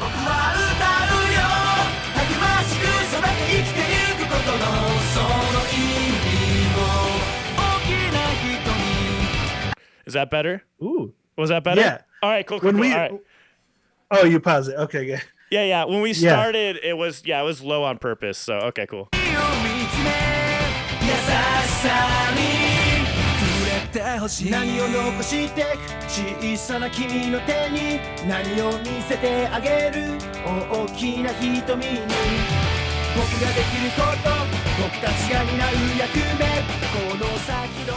like this groove. Right. I might as well put on my Maximum Hormone shirt for the Maximum Hormone connection. What the heck? All right. What's your thoughts so far? Wow. Well, man, at first this reminded me of System of a Down. Like just the crazy way that it was playing off the drums and guitar. It's crazy so far. And like you were talking about how the Bee Gees influenced EDM. Yeah. Whole little disco part in the middle. Yeah, that's what I was like. When you mentioned that earlier, I'm like, oh man, he doesn't even know. He doesn't know. He doesn't even know. いただきます。よっしゃ、来たぞ。すするぞ。ほら、すする TV。ええからな、それな。すする TV。笑顔がすする。やめろ。食べさせろ。これだけど。あ、うまい。肉分厚っ。That's maximum Okay. hormone. Wow. Dude, I told my you. mouth is so dry from hanging open. I got some good shots of you with your mouth hanging open. I zoomed in right when you were doing that. I'm like, oh, I'm gonna zoom in on him right while his mouth is dropped. I changed the scene. We got it all. We got it all. Oh, That was man. awesome. That was the definition of a juxtaposition in a band. Like, just I like how the disco part carried over into the rock afterwards. That's exactly what I said. You wouldn't expect it to flow so well, but it was really well done. It's like they took their own song and was like, hey, let's make a dance version of that, but like keep it in the same, you know? Yeah. That's the part that gets me every time. I don't know why. Like I'm just like, yeah, let's go. Like I just want to like run around the house like a maniac at that part. Like, Dude, it's crazy. That was so cool. And like at the beginning when it first all came in, just like the way there was so much going on, but everything had its place. It wasn't cluttered at all, and just had a really cool sound. Like I said, it reminded me of classic System of a Down, just with the high energy drums and screaming and everything. So super cool. I want to show you one more. I won't take it up with a bunch of song reactions, but I'm going to do this for Teresa. Teresa's been a huge supporter of the channel for a very long time, along with every one of you that have supported us along the way. We really appreciate it. Teresa, this one's for you because I know you wanted us to do this on stream. Let me show you La Casa Negra. That's by us. All right, it's an original song. The people that follow us really love that song a lot, and they wanted you to see it. So cool. I was like, all right, I'll work it in if I can. I didn't make them promises because I was like, like when I make this about you and your stuff, and then any cover you want to show right now, let's show everyone what you got. To anybody that hasn't heard you play yet, have anyone here have not seen the Onset cover? That might be one we can do, or you have a better one you want to do? Show off. I haven't made not any like full band covers. I don't think. We'll do Onset, so I can ask you questions about it. So all right, cool. So you can by all means give any critique you want on the song, anything you want to say. I'll do the same for you. I'll do the same for you. And then guys, hopefully, we were talking about early. I might go on a live stream with you on your channel at some point. That'd be awesome. Yes. Hopefully we can get Eric on here so you can meet him. And yeah, let's do it. And then, like I said, guys, if you have the means to do so, go check out his Patreon, support Wave Potter and his channel. It really means the world to him, I'm sure of, right? And it helps us do this daily. So go subscribe to his channel if you're not already. You are seriously, I meant it. You are one of the nicest reactors I've watched. That's why I love watching your videos. So go check out his channel. Go to his Patreon. He has a sick Patreon. He also has a site. If you need requests or anything, he will do them for you. And he's really fucking fast at it. I was like, because I did it. I went on his site and did it. And I was like, hey, man, let me know when you do it so I can promote it. And he's like, I already did. I'm like, what? What? When did you do it? I'm like looking for it. So, yeah, guys, go shoot him some love on his Patreon. Go check out his channel. Subscribe if you haven't. I think Teresa probably posted a link a million times. Oh, I posted the wrong link. So this is why I don't do this. This is why Teresa does this and not me. So that's Mikado Mikado-lee, though, if you guys need that link. Anyways. Thanks, man. So anyways, again, guys, I appreciate you guys. And hey, I know I saw some of the comments of you guys saying that you came back to our channel. I appreciate you guys coming back and giving us the second chance. So so here we go. Let's check out. I guess we'll do. Why do I keep doing that? Let's check out Onset first, and then we'll do the tomato. All right. So Onset. I heard part of this, and I knew I was going to be watching it today again. So I was like, okay, I won't watch all of it. Is it this one? The one thing I regret about this is that I didn't have my PRS yet. I was still playing on a Strat. What kind of PRS? Oh, we should show off instruments after this. That's what we should do. I have all my instruments in here. I have my Ibanez right here, right next to me. It's my 7th string. Oh, nice. I have my PRS too. It's a green one, obviously, so it's getting green screened out. But yeah, 7th string. Actually, it looks cool like that. Our intro, it's actually looks like a purple guitar because it got green screened out and it's soaked in the background. It looks cool. Oh yeah. Nice. How does that thing play? I've never played an Ibanez, like a nice Ibanez. Oh, I love them. I love them. They're the best. I love them. I love them and PRS. I have a purple Sweet. PRS too. Oh, cool. Which was funny. I had it before we did Band-Maid reactions, okay? Wow. Yeah, I didn't have my PRS. I had it way before Band-Maid reactions. So like when we saw the video where they busted out purple PRS, I'm like, oh hey, I have that guitar. I mean, she has like the step above. I thought it was the Like same. the Somebody corrected me real quick. I was like, oh thanks, sir. Oh yeah. That's happened to me too. It's like it was still expensive though. That's the most expensive guitar I've ever bought in my life. Actually, I don't even think it's paid off yet. Oh dang! There's no interest, no interest on Sweetwater for 48 months, 4 years to pay it off. I'm like, fuck yeah. It was like 3,000 or something, like 3,500 or something like that for that guitar. Dang. Yeah, I'm finally gonna have it paid off, but it was like zero interest for 4 years, dude. It was like $17 a month. That's a good deal. I was like, hell no yeah! interest. And it's beautiful. I used it on a lot of the recordings, so can't wait to see it. Yeah, my PRS is like the lowest, and it was like $600. The SE standard. I had that too. That's a great guitar though. Those pickups that they put in the SE is amazing. That was my first. It's way better than my Gibson. I have a couple Gibsons, which, you know, I was told were the top of the line when I was starting out in music, but like I love my PRS way more than the Gibsons. I've liked the PRS. I like the Eclipses by LTD. I had a bunch of those. Those were amazing, man. I really love those. LTD? Yeah, LTD. They did. They're called Eclipse, and I had like custom ones, like with the cogs on it. What do you call it? The steam powered punk stuff or whatever. Steampunk? Oh, yeah, cool. yeah, steampunk. Yeah, I sold them unfortunately, but I miss them. Oh, so which one is it? So here we are. Which is it? This one? No, this one right here. The cover? Yeah. Where's the cover? No, I've done a lot of Onset videos. Oh no, that's someone's reaction. Oh, was it someone's? Okay. I was like, why can't I find it? Oh, hold on. Onset. Wow, you search for it and it's not even in the search results. Thanks, YouTube.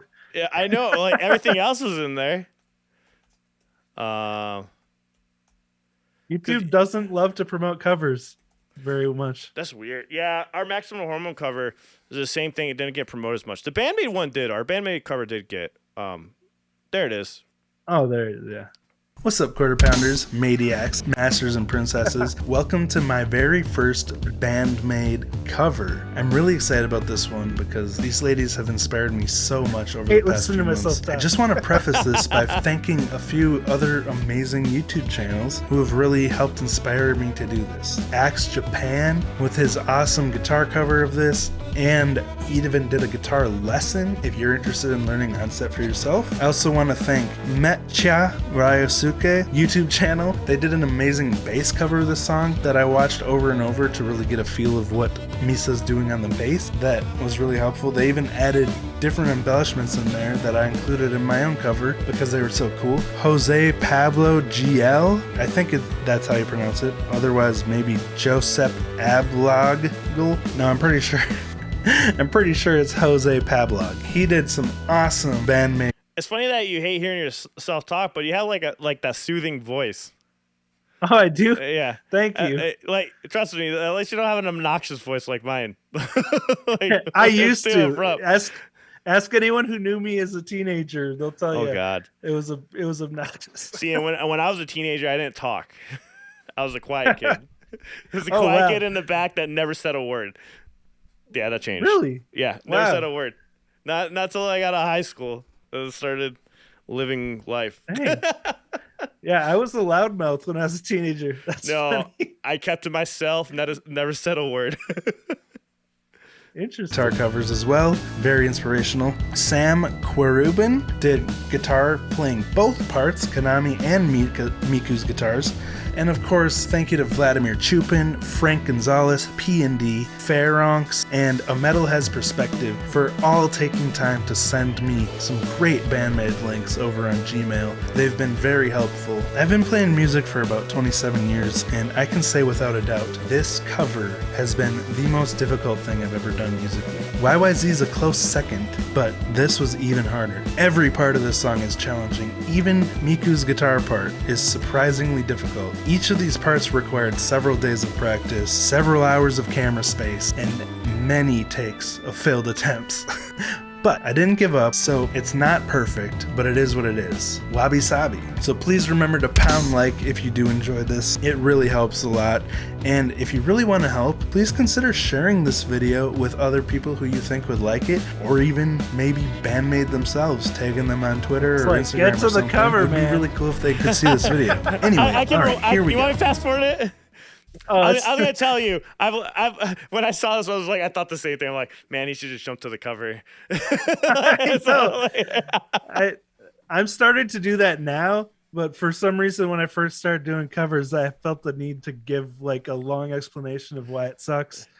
Yeah, but then when you go look at the retention, if you ever looked at, I look at those charts a lot. When you look at the retention, it's like huge dip, and it's like spikes up to where it is. Skip to that part, yeah. Yeah. I bet you if you go on there, you'll see like it'll be like a 50% drop, and then it'll go back up to 80.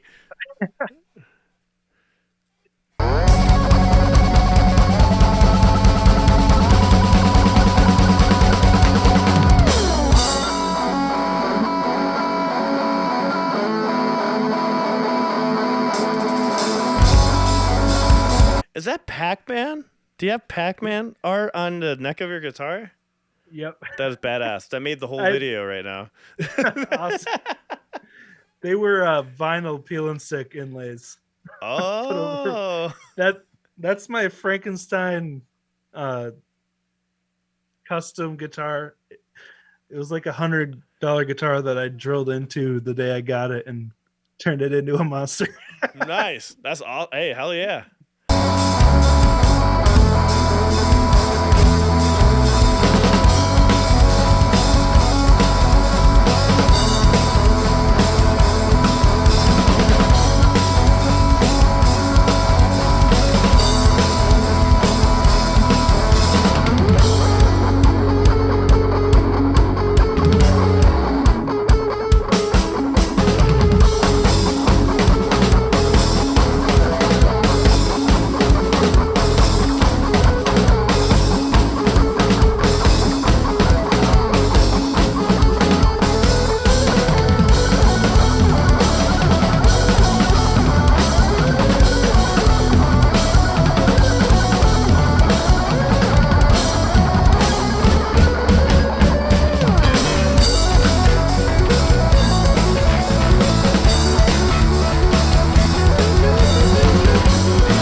So I see people mentioning about your wife's bass. That's your wife's bass?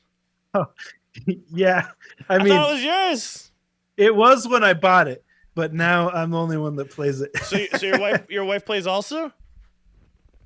She doesn't actively play. She played acoustic guitar when we met, and she wants to learn bass. I mean, she can play bass, kinda, but she was mostly acoustic guitar and, just a hobbyist, not as serious as I am about it, but I'm trying to get her to get back into it. I was going to say, so honest thoughts on this. The drums, I really love how those sound the most because of, I don't know if it's because of the way that you're playing it or if it's the mix. Like, it seems like you have the EQ and compression down to a science on the drums. Is that true? Or, like, what do you do? Do you do anything different? What do you mix with? It's a constant, like, every time I mix, I'd make little changes. But you have to. I think every song needs a different, like, every song requires something a little bit more. Yeah. But for, like, the guitar, because they're cheaper guitars, and I didn't, before this video, I hadn't really learned how to set the intonation myself. So my guitars were out of intonation when I made this cover, which kind of gives them a weird sound. I love the playing though, man. You're playing really well. Like all the stuff's good. Like the panning sounds good. It sounds like you almost have it panned like kind of like the original song for the most part. I was gonna say, like I got a tip for you though. There's something you have a little muddiness going on with the guitar mixes. I'm telling you right now, this will save all your mixes, guaranteed. I promise you.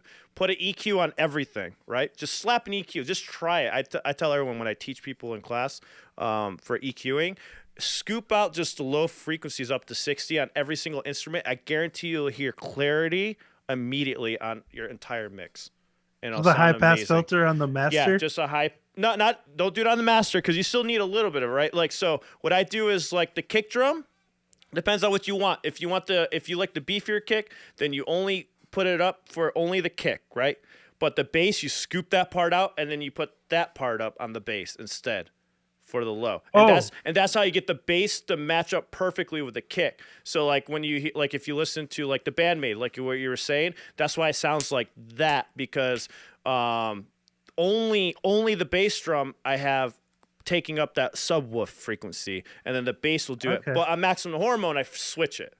So like for us different. But everything else, I promise you, man, scoop it up on the individual tracks. And then the master track, of course, you don't need to do that. You want to keep that. I guarantee you'll hear clarity in all those guitars. And like even for stuff like that.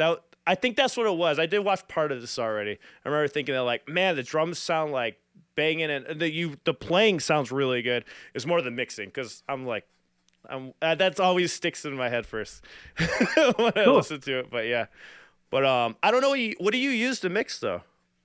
I use FL Studio. Really? Yeah. How is that? Usually, I've always seen that. I just see the little pepper thing every time I would walk in the Guitar Center. I'm like, oh, the parametric EQ is awesome because it has like a little graph that shows you which frequencies are giving you the most trouble. Oh man, or the most.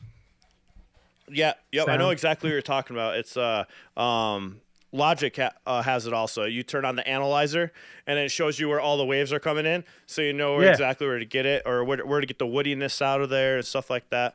So, but yeah, other than that, though, it sounds good. Like I love how you like emulated the panning a little bit. I don't know if you focused on that or to make sure that you're kind of imitating that, but it seems like I tried to have a similar. Like I never do like all one ear or all the other ear because I have this thing where I had this pair of headphones where only one ear worked for a long time, and so I couldn't hear guitar. So I always have a little bit in both ears for every instrument. But try this technique out with one of your originals. We'll talk about your originals too later. I heard some of those too. They sound good. I like how you're experimenting with your sounds and stuff on those. But thanks. Try this with one of your originals, dude. I call it it's the Van Halen technique, and I learned this from Rick Beato. It's funny because there's a Rick Beato comment on your thing, and actually Rick Beato is like a channel I follow a lot. I learned so much from that guy, like improved my mixes hands down. But he showed me the Van Halen technique. It's really cool. I didn't even think about this. So what he does is he plays the guitar, right, and then he puts it all the way to the left, right, and he sends the signal into another bus with reverb on it and pans it all the way to the right. So he doesn't do a second guitar. He just has this really saturated. We kind of do it with keys already. I don't know if you already do it with keyboards and stuff like that. We kind of do it with that. But it's just cool that this band, like playing 70s, 80s, was doing that technique, So but I've done something similar to that where I'll duplicate the channel and offset it a little bit at a time, and then pan it to the other side and add more effects. It's so trippy though when you solo just the reverb channel because it's just like but it fills it up so much. Let's try that. Yeah, it's really cool. But anyway, sorry. I can talk about mixing for like ever. I love it.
just drinking a water in the back in the bass shot. I always forget to close my mouth, and then I get thirsty. Pause.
Nice. Very good, man. Like, it's really good. Well executed, well played. I love it.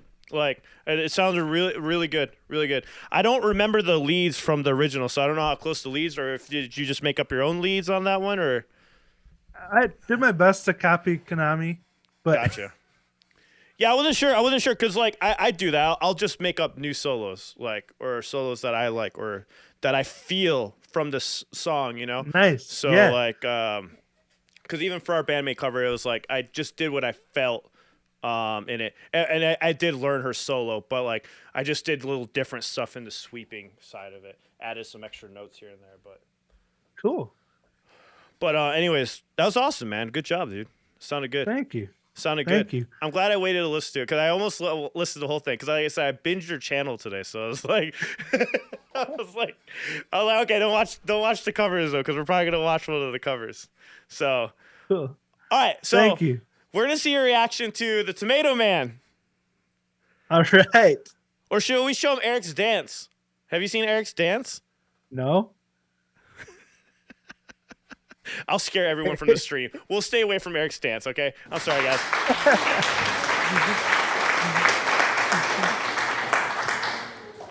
Eric will kill me. I'm surprised Eric's not yelling at me in the chat.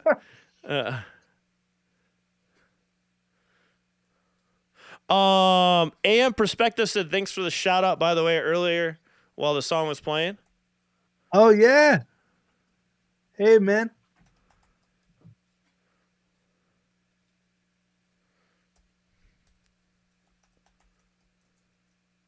I forgot my own song. All right.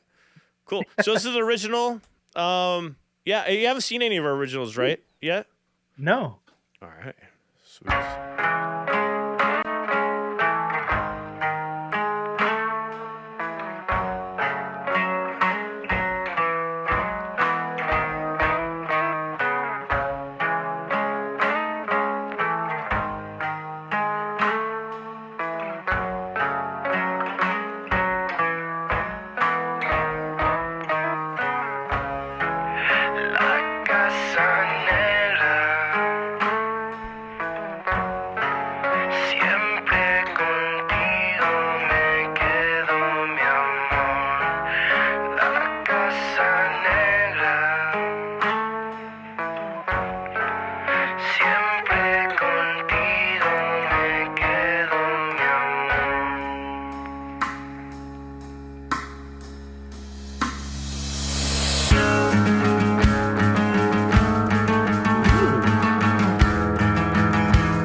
Music sounds awesome. Thank you. Really great mix.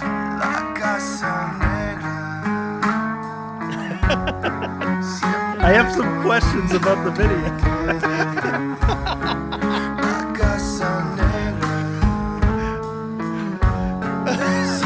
All right. What's your question? Now you know where the tomato emojis are coming. I love how we started playing this and people just started dropping from our viewership immediately. My question is, what the heck is going on? Well, hopefully you realize that's all tomato sauce. And that's Parmesan cheese that our bassist was indulging in. That's why he licked it off the table. That's Parmesan cheese. There was some video mistakes on this one. There was some video mistakes on this one for sure. But yeah, that's why you see like we have these like tomato emojis. It comes from this video. So if you ever see those, that's what it is. Yeah, that's where those came from. Tomato Man makes an appearance in our Baby Metal cover too, by the way. Oh yeah. Yeah. So it's about addiction. So, which is kind of fitting, right? But because of recent events. But anyways, yeah, the song's about having severe addictions and stuff. That's something I struggled with, and the singer struggled with tremendously. So that's what the song is about. But we were like one of those people that talk about like serious topics and just comedy video along with it. Because you can be addicted. So the whole point of it is like you could be addicted to anything. It doesn't matter what it is. Like anything that you consume too much of could be an unhealthy habit or something that can destroy or lead to destruction. So that's what the song's about on the heavy side of things. But yeah, I like that deeper meaning. Yeah, it's cool to. I mean, that's what the best comedians do is they talk about serious stuff that will like really hit people, but you know, because they like laugh at it too, right? Like a little bit. Yeah. Because why be sad for longer than you have to, you know, make light of it and enjoy your life again, you know? Yeah. And that's why we were just like, and when I was a kid, I used to get made fun of all the time because all I ate was tomatoes and sauce. It's all, from an Italian family, that's all I ate was tomatoes, like Italian food all day, every day. I had sauce every day. It was like a tradition too with my family every Sunday. You know, it was like that kind of thing. So that's what was funny about, because as a kid, everyone would be like, Alan is fucking Pepsi and tomato sauce. Like, that's all he eats and drinks. Like, because it was like one of those things. So that's where it comes from. Must have had a strong stomach. I get indigestion just hearing about that. I get bad heartburn. Oh, man. I'd eat like whole pizzas. I still do, but like, it doesn't sit as well anymore. Yeah. Wait, Heart Bros, you weren't following us? You just started following us?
That's my son actually on the slide. Oh yeah. Yeah. Wow. Yeah. This part actually reminds me of Muse, like the guitar solo and the chord changes and everything. Yeah. Well, I'm Like, hugely love the influenced sound. by Jimi Hendrix. That's the Oh. thing I copy as much, and I always loved his tone, and I've always tried to replicate doing the lead tone but modern, like without blowing out my amp, right?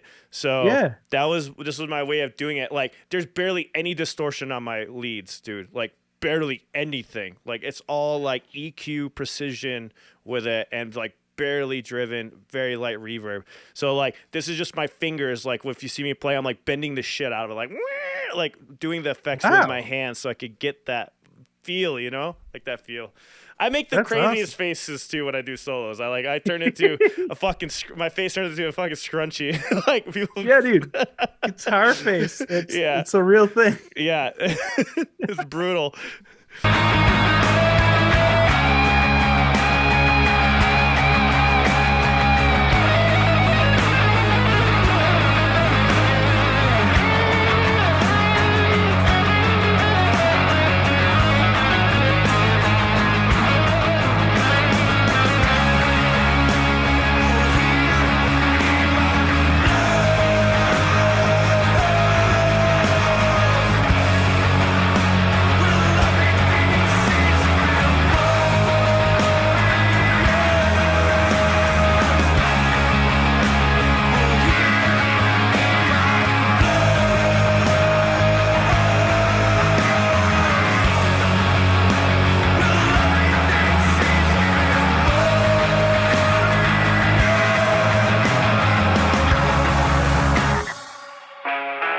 Thank you. Brighter every day. Thank you. I really appreciate that. I worked a lot on the guitars for this. That's like a whole. I have that behind it. The reason why it sounds full like that. That's a whole acoustic arrangement along with distorted guitars, lead guitars. There's about 12 guitar tracks on that one section. What? Yeah. Wow. That was a great sound. Thank you. Thank you.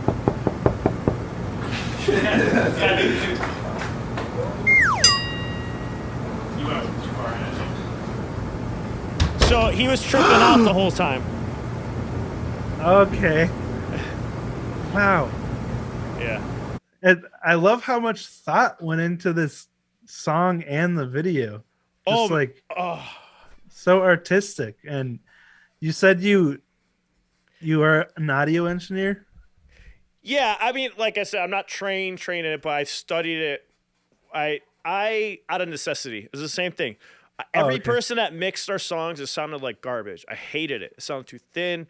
I didn't like it. We sounded like local bands, and I didn't want us to sound like a local band because how are we going to stick out, And what I mean by local band is that muffled sound. A lot of people don't know those tricks, those little tricks. So I went to Fort Wayne, Indiana for 4 days. I did the course there, and that changed my life with mixing. And then after that, it took off for me mixing. It just clicked. Just those 4 days is probably the only training I had. It's the best $2,000 I ever spent in my life. $2,000 for 4 daes, but where I was in that professional studio at Sweetwater Sound, and yeah, and then I came back and when I did this song and that very first Orthodoxy, which was up on the screen right there, in the corner, but and yeah, man, like I'm really obsessed with sounds and creating them. So like I experimented with a lot of mic placement. I actually recorded a guitar with this mic. SM7B. I have a couple other mics. Dude, like we went out like I said, literally 12 different layers of guitars and to blend into one. So a lot of times what happens with mixing is most albums are like this too. Most albums that you hear, Boston's a great example. I'll talk about that in a second. But so when you hear like that left side, normally that's actually 3 tracks that was compressed together to form one sound of guitar. That's what they normally do. So they'll record it 3 times, and then they'll have all 3 of them will be exactly the same, or they'll record it once and they'll duplicate it 3 times, and then each one will have 3 different amp sounds to make one ultimate amp sound. And that's how you get the full sound. What? So I took it a step further, and I said, I'm going to do that, but I'm also going to have 4 tracks of it on each side. So that's how easily multiply it to Dang. 12 or 16 because I wanted the acoustic sound. So my acoustic guitar that I have there, I did an acoustic with one guitar. I grabbed my friend's acoustic so I could have the different sounds. I detuned the acoustic, like I made it purposely out of tune. So actually one of the guitars are out of tune on there. It's like a sharp, Like a natural chorus sound. yeah. So like did that because it just makes it full. And I still added a chorus pedal anyways, but later on. But it's just like I love that full like that rich sound. It's so cool because it sounds heavy, but there's like no distortion in the entire song. Like there's natural distortion on the instruments because of how to it was me played. it sounded like overdrive, but like that's really interesting. Yeah. I would never think to do that many tracks just for that organic full sound. I telling you right now, that's why I laughed when I read that comment on the comments when they were saying like Rick Beato's whatever. I was like, nah, guys, you don't understand. Like he speaks to a certain audience because like I got the ideas from him. I just like took it to another level because I've always loved the '90s sound. I love the '90s mixing. It's one of my like O'Brien and all those guys from the '90s that did like all the records for like Rage Against the Machine, Red Hot Chili Peppers, Pearl Jam, that was like SEP. peak. Those albums were so well fucking mixed, and that's how I learned. So I remember watching all of Rick Beato's videos and be like, okay, that's how they did it. And then I was like, and then like, he even said in one of his like just experiment, and I just went crazy with experimentation, putting mics in the back of the amps, throwing them in the front. So like, bro, I'd have a mic at the like rim of the speaker, and then I'd have a mic in the corner of my wall, and then I'd throw like a blue ribbon mic in the left side, and just like go crazy with it, and like just try to make something unique. Like so, like I felt really good about La Casa Negra because I'm like nobody's gonna be able to replicate this because they're gonna be like, what the hell did he do to fucking record this? Because the guitar sound is so weird. But like that acoustic sound in the beginning and in like the middle where it was more acoustic sounding with like the high and low pass filter stuff. Yeah, it sounded so cool. Good. That's my favorite thing. And you can just tell like from the very beginning, the engineering with the mic placement and everything was perfect. Like there's no sibilance or clipping or anything. Yeah, like I do that all the time. I never think about mic placement on my amp. I just shove it right on the speaker and make sure it's not clipping. Ask Eric. He'll play for like 2 hours before we even start recording. And when we were doing it like that, now he just records on his own, and then I do it myself. So I can do this thing where I can feed his clean guitar signal into a bunch of amps, and I'll put on repeat, and I'll just move mics around until I hear something cool coming out of the speakers. And I'm like, oh, that's cool. I'll leave the mics there, and then I'll hit record. So he just has to record it once. Before he would have to record it multiple times. He records it once. I take his clean signal, and I just run it through a bunch of different processors, different speakers until I get the tone I want. And then when we go play live, we're just gonna bring our MacBooks because the tones are already cemented on there. So he just plugs his clean guitar signal in, and bam, we're good. We have the tones from the album. I'm sorry to interrupt you. I gotta pee really bad. I'll be right back, and then I gotta get going soon. Anyway, but I'll be back to say goodbye. Okay. Right. Sorry about that. Sorry, I went yakking off, guys, a little bit. I get excited about audio engineering. Pee break before it's over. But by the way, guys, I do mixing streams. I'll do more of them. The last time I did one, not a lot of people were into it, so I kind of stopped doing them. But if that's something you guys would like to see, I'm definitely down to do mixing streams, or how I do all that stuff. Yeah. We know. Oh man, there's so much to talk about with that stuff. That's why there's like so much that goes into audio engineering. Like, and a lot of people like they think it's just, you record the guitar, record the bass, record the drums and the vocals, and you're done. But it's not. It's not that. If you want to sound good, it's not that. So I need to rewatch the stream on YouTube later with subtitle. Nice. Yeah, I'm gonna make an awesome video out of this. I have a way that I'm gonna edit it, and we're gonna put it up on YouTube. So I'll try to edit it right now. I have to go to work, unfortunately, after this, but I'll try to edit it. I'll edit it in the morning, and I'll get it up as soon as possible. The full stream will be on our Patreon. Also, it'll be up on Twitch for like a couple weeks, and then they take it down. But after that, it'll be archived over there. And But I'll put up an edited down version of this onto YouTube afterwards. All right. Sorry about that. No worries. So yeah, I'm sorry. I can rant on about sound engineering forever. Oh no, we definitely should meet I was again. very curious about it. That's what I get for my mouth being open all the time. I drink too much water and then I have to pee. But anyways, so yeah. Like I was telling them before you left, like a lot of people think it's just like you record the instruments, record this, but like there's just so much that goes into it to make it sound live, you know. So yeah. Because you can't just record straight in a computer. It's not gonna sound live. But anyways, we'll wrap it up now. But if you're down to come on again, I'm sorry. Let me change the scene here. Let me know, man. We'll have you back on again. Yeah, and love go from to, there. and I'd definitely love to have you on my channel too as soon as possible. Yeah, definitely. Did you want to do one of your originals before you head out? Because this area. Oh, sure. If you gotta leave right now, it's fine. I don't. Okay. I just after this one. sometime soon, but yeah, I can do another one. Okay. Just we'll do I your had to original. pee.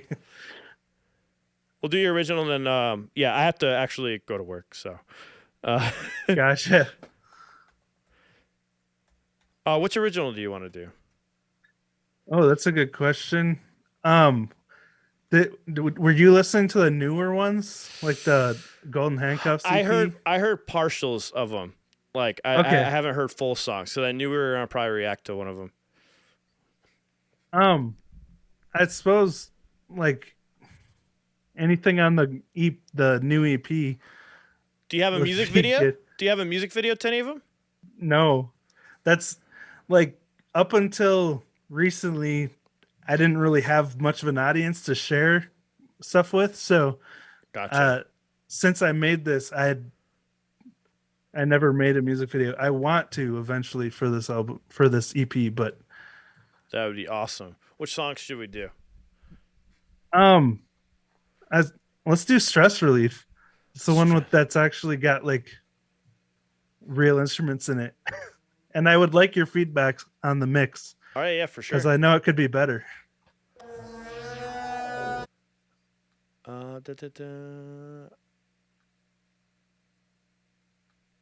Stress release. Here we go.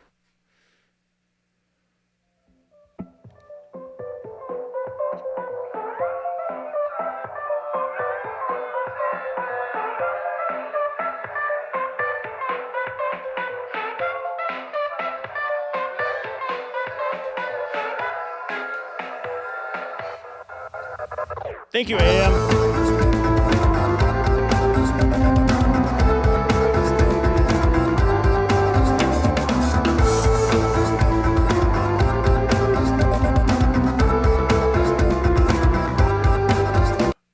Is that like Metroid vibes? Did you ever play Metroid when you were younger? I only on Super Smash Brothers. Like And I then played Samus. Anyone hear but- Metroid? Anyone hear the Metroid, like the classic NES game, Super Nintendo? It totally sounds like the dark Cool. Metroid video game music. I love it. I love the drums and the synths and the sounds in it. The guitar, not much a fan of, but I love everything else actually. Because the guitar I can barely hear, but I'm sure that's because of the style of the song. I have to hear how it goes up. But All right, cool. yeah. That sounds cool. That guitar right there. Thanks.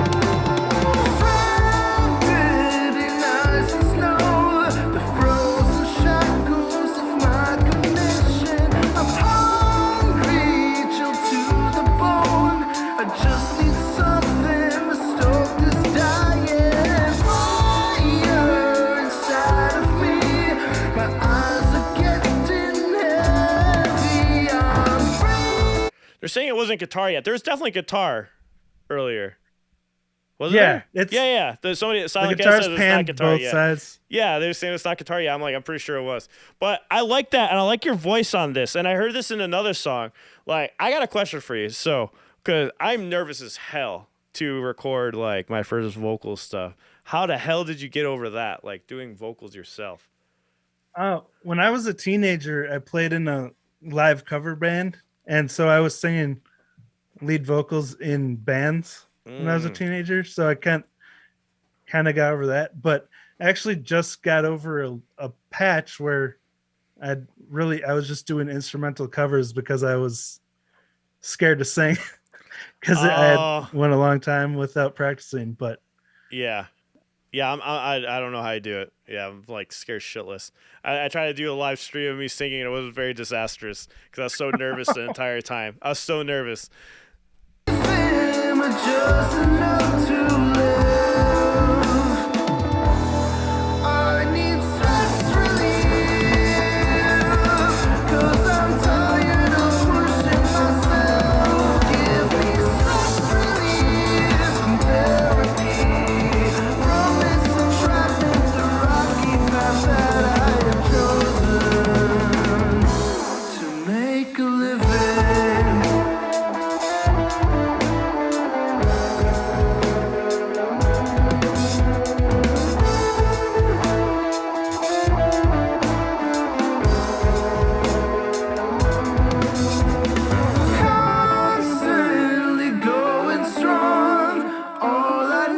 I love that with the double vocals. That was cool. That was really cool. I heard that on the right hand side.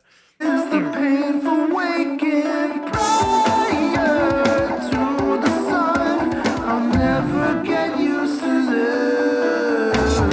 Going was the point of working, living if there is no time for anything. Is that cowbells going left and right?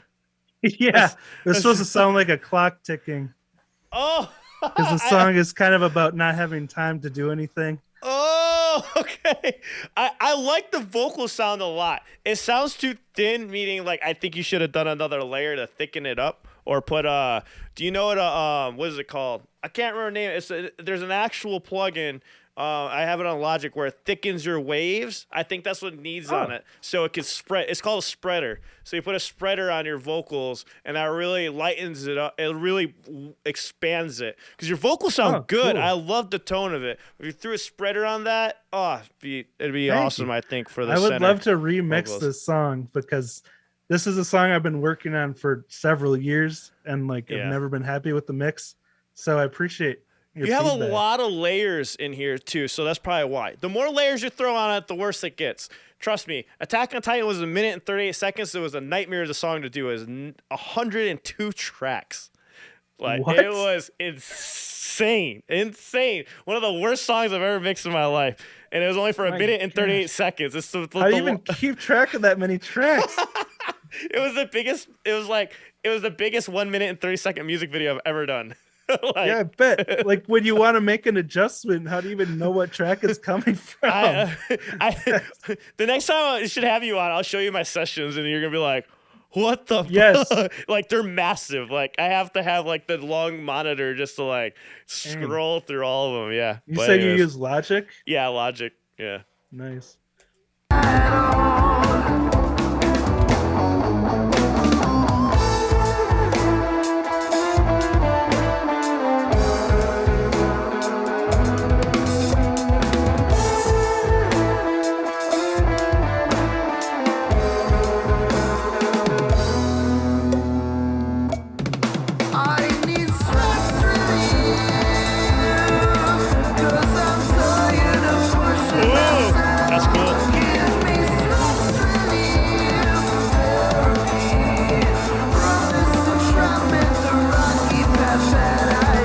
I love, dude, you have this, all right, so imagine the wheel, right? We have the center, and it goes all the way here. You know how it goes all the way there? It seems like you have this field of the spectrum wicked down. It sounds really full. The part that you're missing in the mix that you're probably not happy with is all the rest.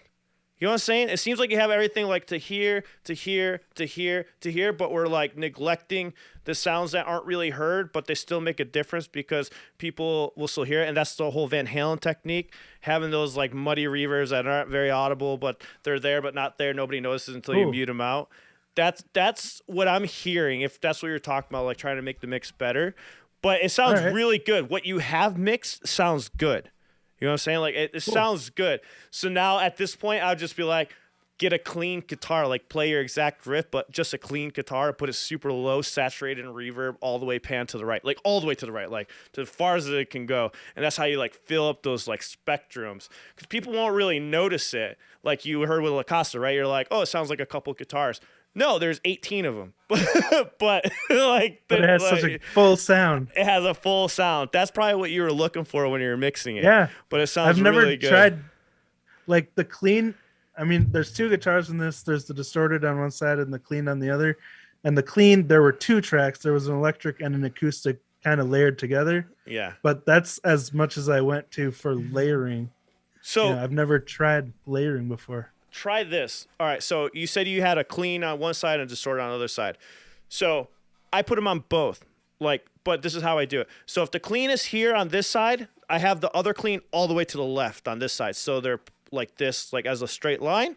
So people don't really hear, they're not going to really hear the left side though, but it's there. So in case like you ever notice when you take off one headphone, but you can still hear some of the right side of the guitar? Yeah. But it's very faint. It's very faint. That's why they do that, because it fills it up. That's how they get that mono Well, that sound. would solve my problem then. Yeah, exactly. That's how they get that vibe. So yeah, it's Sweet. yeah, and then that's how they do it. Yeah, because I've done that. You ever take one off and you're like, I can't hear the other guitar. I know it's there. I hear it. It's very faint, but it's because it's mainly there and it's just a little bit on the other side. So that's how they do it to get it full too. Interesting.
Like this part is so close to like just being perfection, honestly. It really is. Like I said, just that distorted guitar just needs to be over here on the left all the way down, and that would fill in this side. That's another thing, like pulling up those meters really help when you're doing the mix, like making sure like one bar is not far up than the other.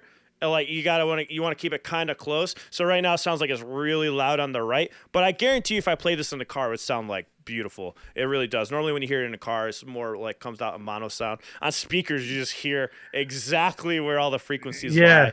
That's why you got to mix with and without with the headphones. Yeah, I actually mix on a mono speaker just so I know the mix is good.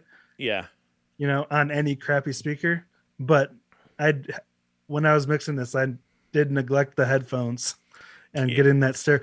Well, so when you were talking about the stereo image as like a spectrum, is it kind of like a color wheel where you'll want to have, if you have something here, you want to have something kind of opposed to it? No, what I'm talking about is just the panning, like the pan, like just the panning side of things, right? So I was just talking about the pan, like, so just that one pan. So like I can literally hear like if it's here or how well mixed. So right now, the thing in your mix is everything I can hear separated. Like it doesn't sound glued together. Yeah. And that's what's struggling with the whole thing. So normally at the master track, you do some type of multi-compression that kind of glues it to better.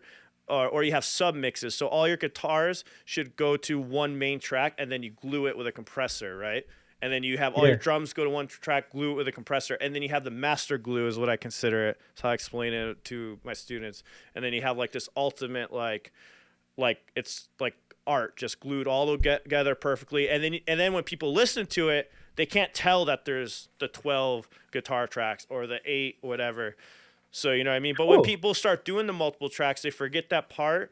And then they're like, oh, this sounds like too much. It's too hectic. It's because you have to make your sound, you know, like as you Yeah. go through. But yeah, I was That's just talking one about the mistake- panning.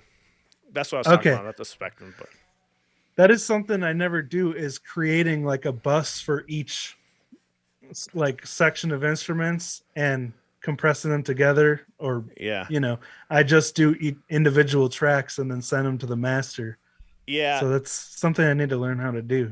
There's this style that I like to do that I started doing where I have all the drums, right, and I'll have a drum master and glued together. But now what I've been doing is I've been having an actual submix where I glue the kick drum and bass together. I love doing that. Where like the kick and like it has an extra like thump. Like, so you can hear it in my Maximum Hormone song. It's like a little bit more smack. Like we have a Maximum Hormone cover up already. And I did it on that song. I really like that style of doing it too. It's all experimenting, man. Like you'd be surprised, like with guitar, this style, this is what I would do. I would have had a clean, slightly gritty guitar also with it, but very low in the mix, but just to widen the spectrum because you're using a lot of that low warmth. That's good, but you're missing all the articulate notes. And if you have a little bit of sparkle in there, nobody will notice, but it'll still make it full, make it nice and full. Yeah. Yeah, that's actually why I added the acoustic guitar over the clean, just to get that sparkle. Yeah. Oh, 'Cause- you just reminded me. That's another thing. Like heavy music, like I always add in an acoustic with the chugs every time. Oh, Because it makes it so much heavier, dude. Like get those thumpy transients in there. Yeah. It helps, dude. Like like oh, I love it. I love Because the doing actual that. tone of the guitar can get so lost in the distortion Yeah, it can. with the chugs. Yeah. Oh man, I'm just thinking about like those recordings you hear. You just know that they just like threw it on there. But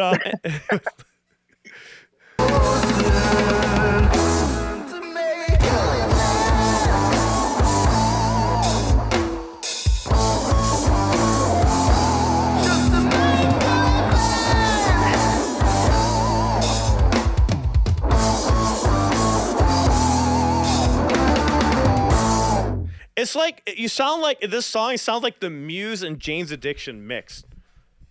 Huh. I've never listened to Jane's Addiction. Yeah. No. It was definitely inspired by Muse. No, never heard that. No. Oh man. This song was definitely Muse, but mostly Circa Survive inspired. Oh, maybe they sound like man.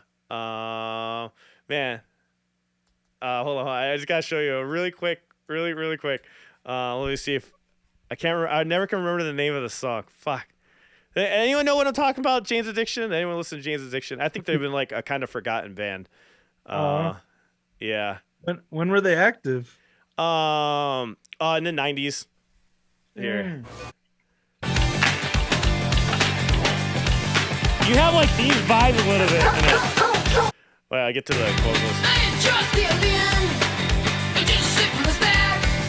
Like the way that you mix your voice reminds me of this, but he has a little bit of a higher. But the way that you mix your voice, like it reminds me of that. That popped in my head, but like it was like certain parts of your drumming. Like I was like, why Jane's Addiction just keep coming to my head, like from That's that. awesome. But, yeah, that's a funny music video, by the way. It's called "Been Caught Stealing." You never heard of that song? No. That was like a hit back in the day, but anyways, yeah. I wasn't very up on the music scene in the 90s. Yeah. Oh, I like 90s, dude. Like I love it. Like I love the 90s throwback, like stuff that was on the radio, but my mixing is heavily influenced by the 90s. Heavily. Yeah, you were talking about that. Yeah, heavily. Everything sounds so good from the 90s. Yeah. Like that's when they really figured out how to mix instruments well. Yeah. Seems like. I always go back. We just real quick before you go. I'm sorry. The best band I've ever heard, and it blows my mind that it was in the 70s. It was the first time that they ever recorded the solo 3 times and put it together and hit it note for note was Boston. Boston is still one of the best mixed albums I've ever heard in my life. And it still is better than most modern mixed albums today. Like, really? Like, have you heard of Boston's first album? No, the only thing I've heard is More Than a Feeling. So yeah, all those solos are double tracked. They're all double track. Oh, But it's so perfect. That's why the solo sounds so full and so good. But if even this song, Jane's Addiction, it's a good song. The mix is good, right? It's not too bad.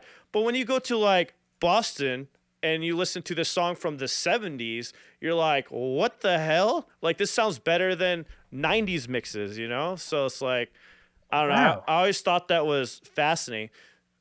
Why is this not really working? interesting. So just like as a comparison, so you just heard Jane's Addiction, right? So Yeah. then we go to a Boston song, and you're like, "We'll do More Than a Feeling." So I can refresh your memory, like how good this mix is. All right. So, dude, that's fuller than the Jane's Addiction yeah. song, and this is 20 years before. Like, I don't know, like to me, That's like crazy.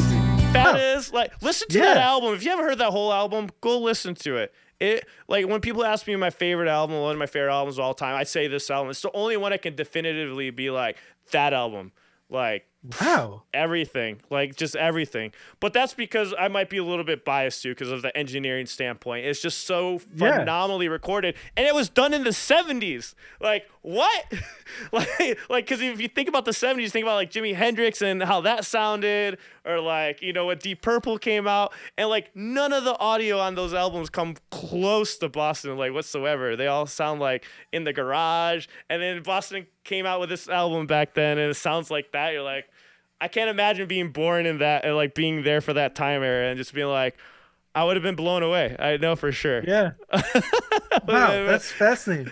Did you notice this stuff before you like did that 4 days of studying engineering, or? Oh no, I noticed it before. How I always noticed it. I always wondered because my dad was a huge 70s rock fan.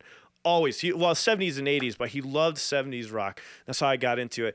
And it's funny because I hated it back then because I was all new metal and hate and blah, blah, blah. And all of a sudden I just fucking started loving 70s, became obsessed with Foghat, Steppenwolf, like all those bands, dude. Oh, Love nice. them. Like, and I always thought when the Boston song would come on and it was on his channel, I'd always look over for a second and be like, because all the songs sounded like, lower grade, right? It didn't sound like the 90s mixes.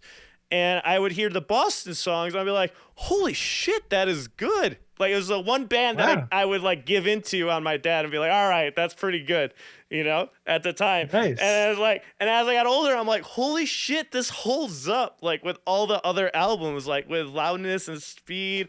And it was... So, yeah, I didn't know it was the mixing, though, back then. I just knew it was phenomenal guitar playing. Just I knew knew it it was sounded amazing. amazing. Yeah. And then when I started learning how to mix, and I was doing, like, watching all the, like, Rick Beato stuff and, like, getting, like, balls deep into it, because I mixed a really shitty album that I took off Spotify afterwards. And Oh, I have one of those. I have a few of those. yeah. And it was just amazing. And then learning the history, I'm pretty sure it was like he did everything himself, the guitarist, like, or something like that. I'm sure somebody in the chat's going to mention it. Tom Schultz, yes. Yes, that's his name. Recorded by one guy, yes. He recorded the whole damn thing, dude. It is the best What? album. Like, I don't know. It's like, it's my top. It's like my top 3. Like, people ask me, they're like, what, Boston? Like, I throw That's everybody off awesome. when I say it. But, I promise you, check out that album, dude. I think you'd I will. appreciate it. It's way too clean. But okay, we Be need my to sleep stop. music tonight. we need to stop. I'm so sorry. So No worries. This has been a blast. yeah, I hope you guys all had fun. If you haven't joined his Patreon yet, go join Wave Potter's Patreon, and yeah, go do that. And we're gonna rate somebody. But you have a good one, man. You and too. Thank hopefully you. we can get caught up again.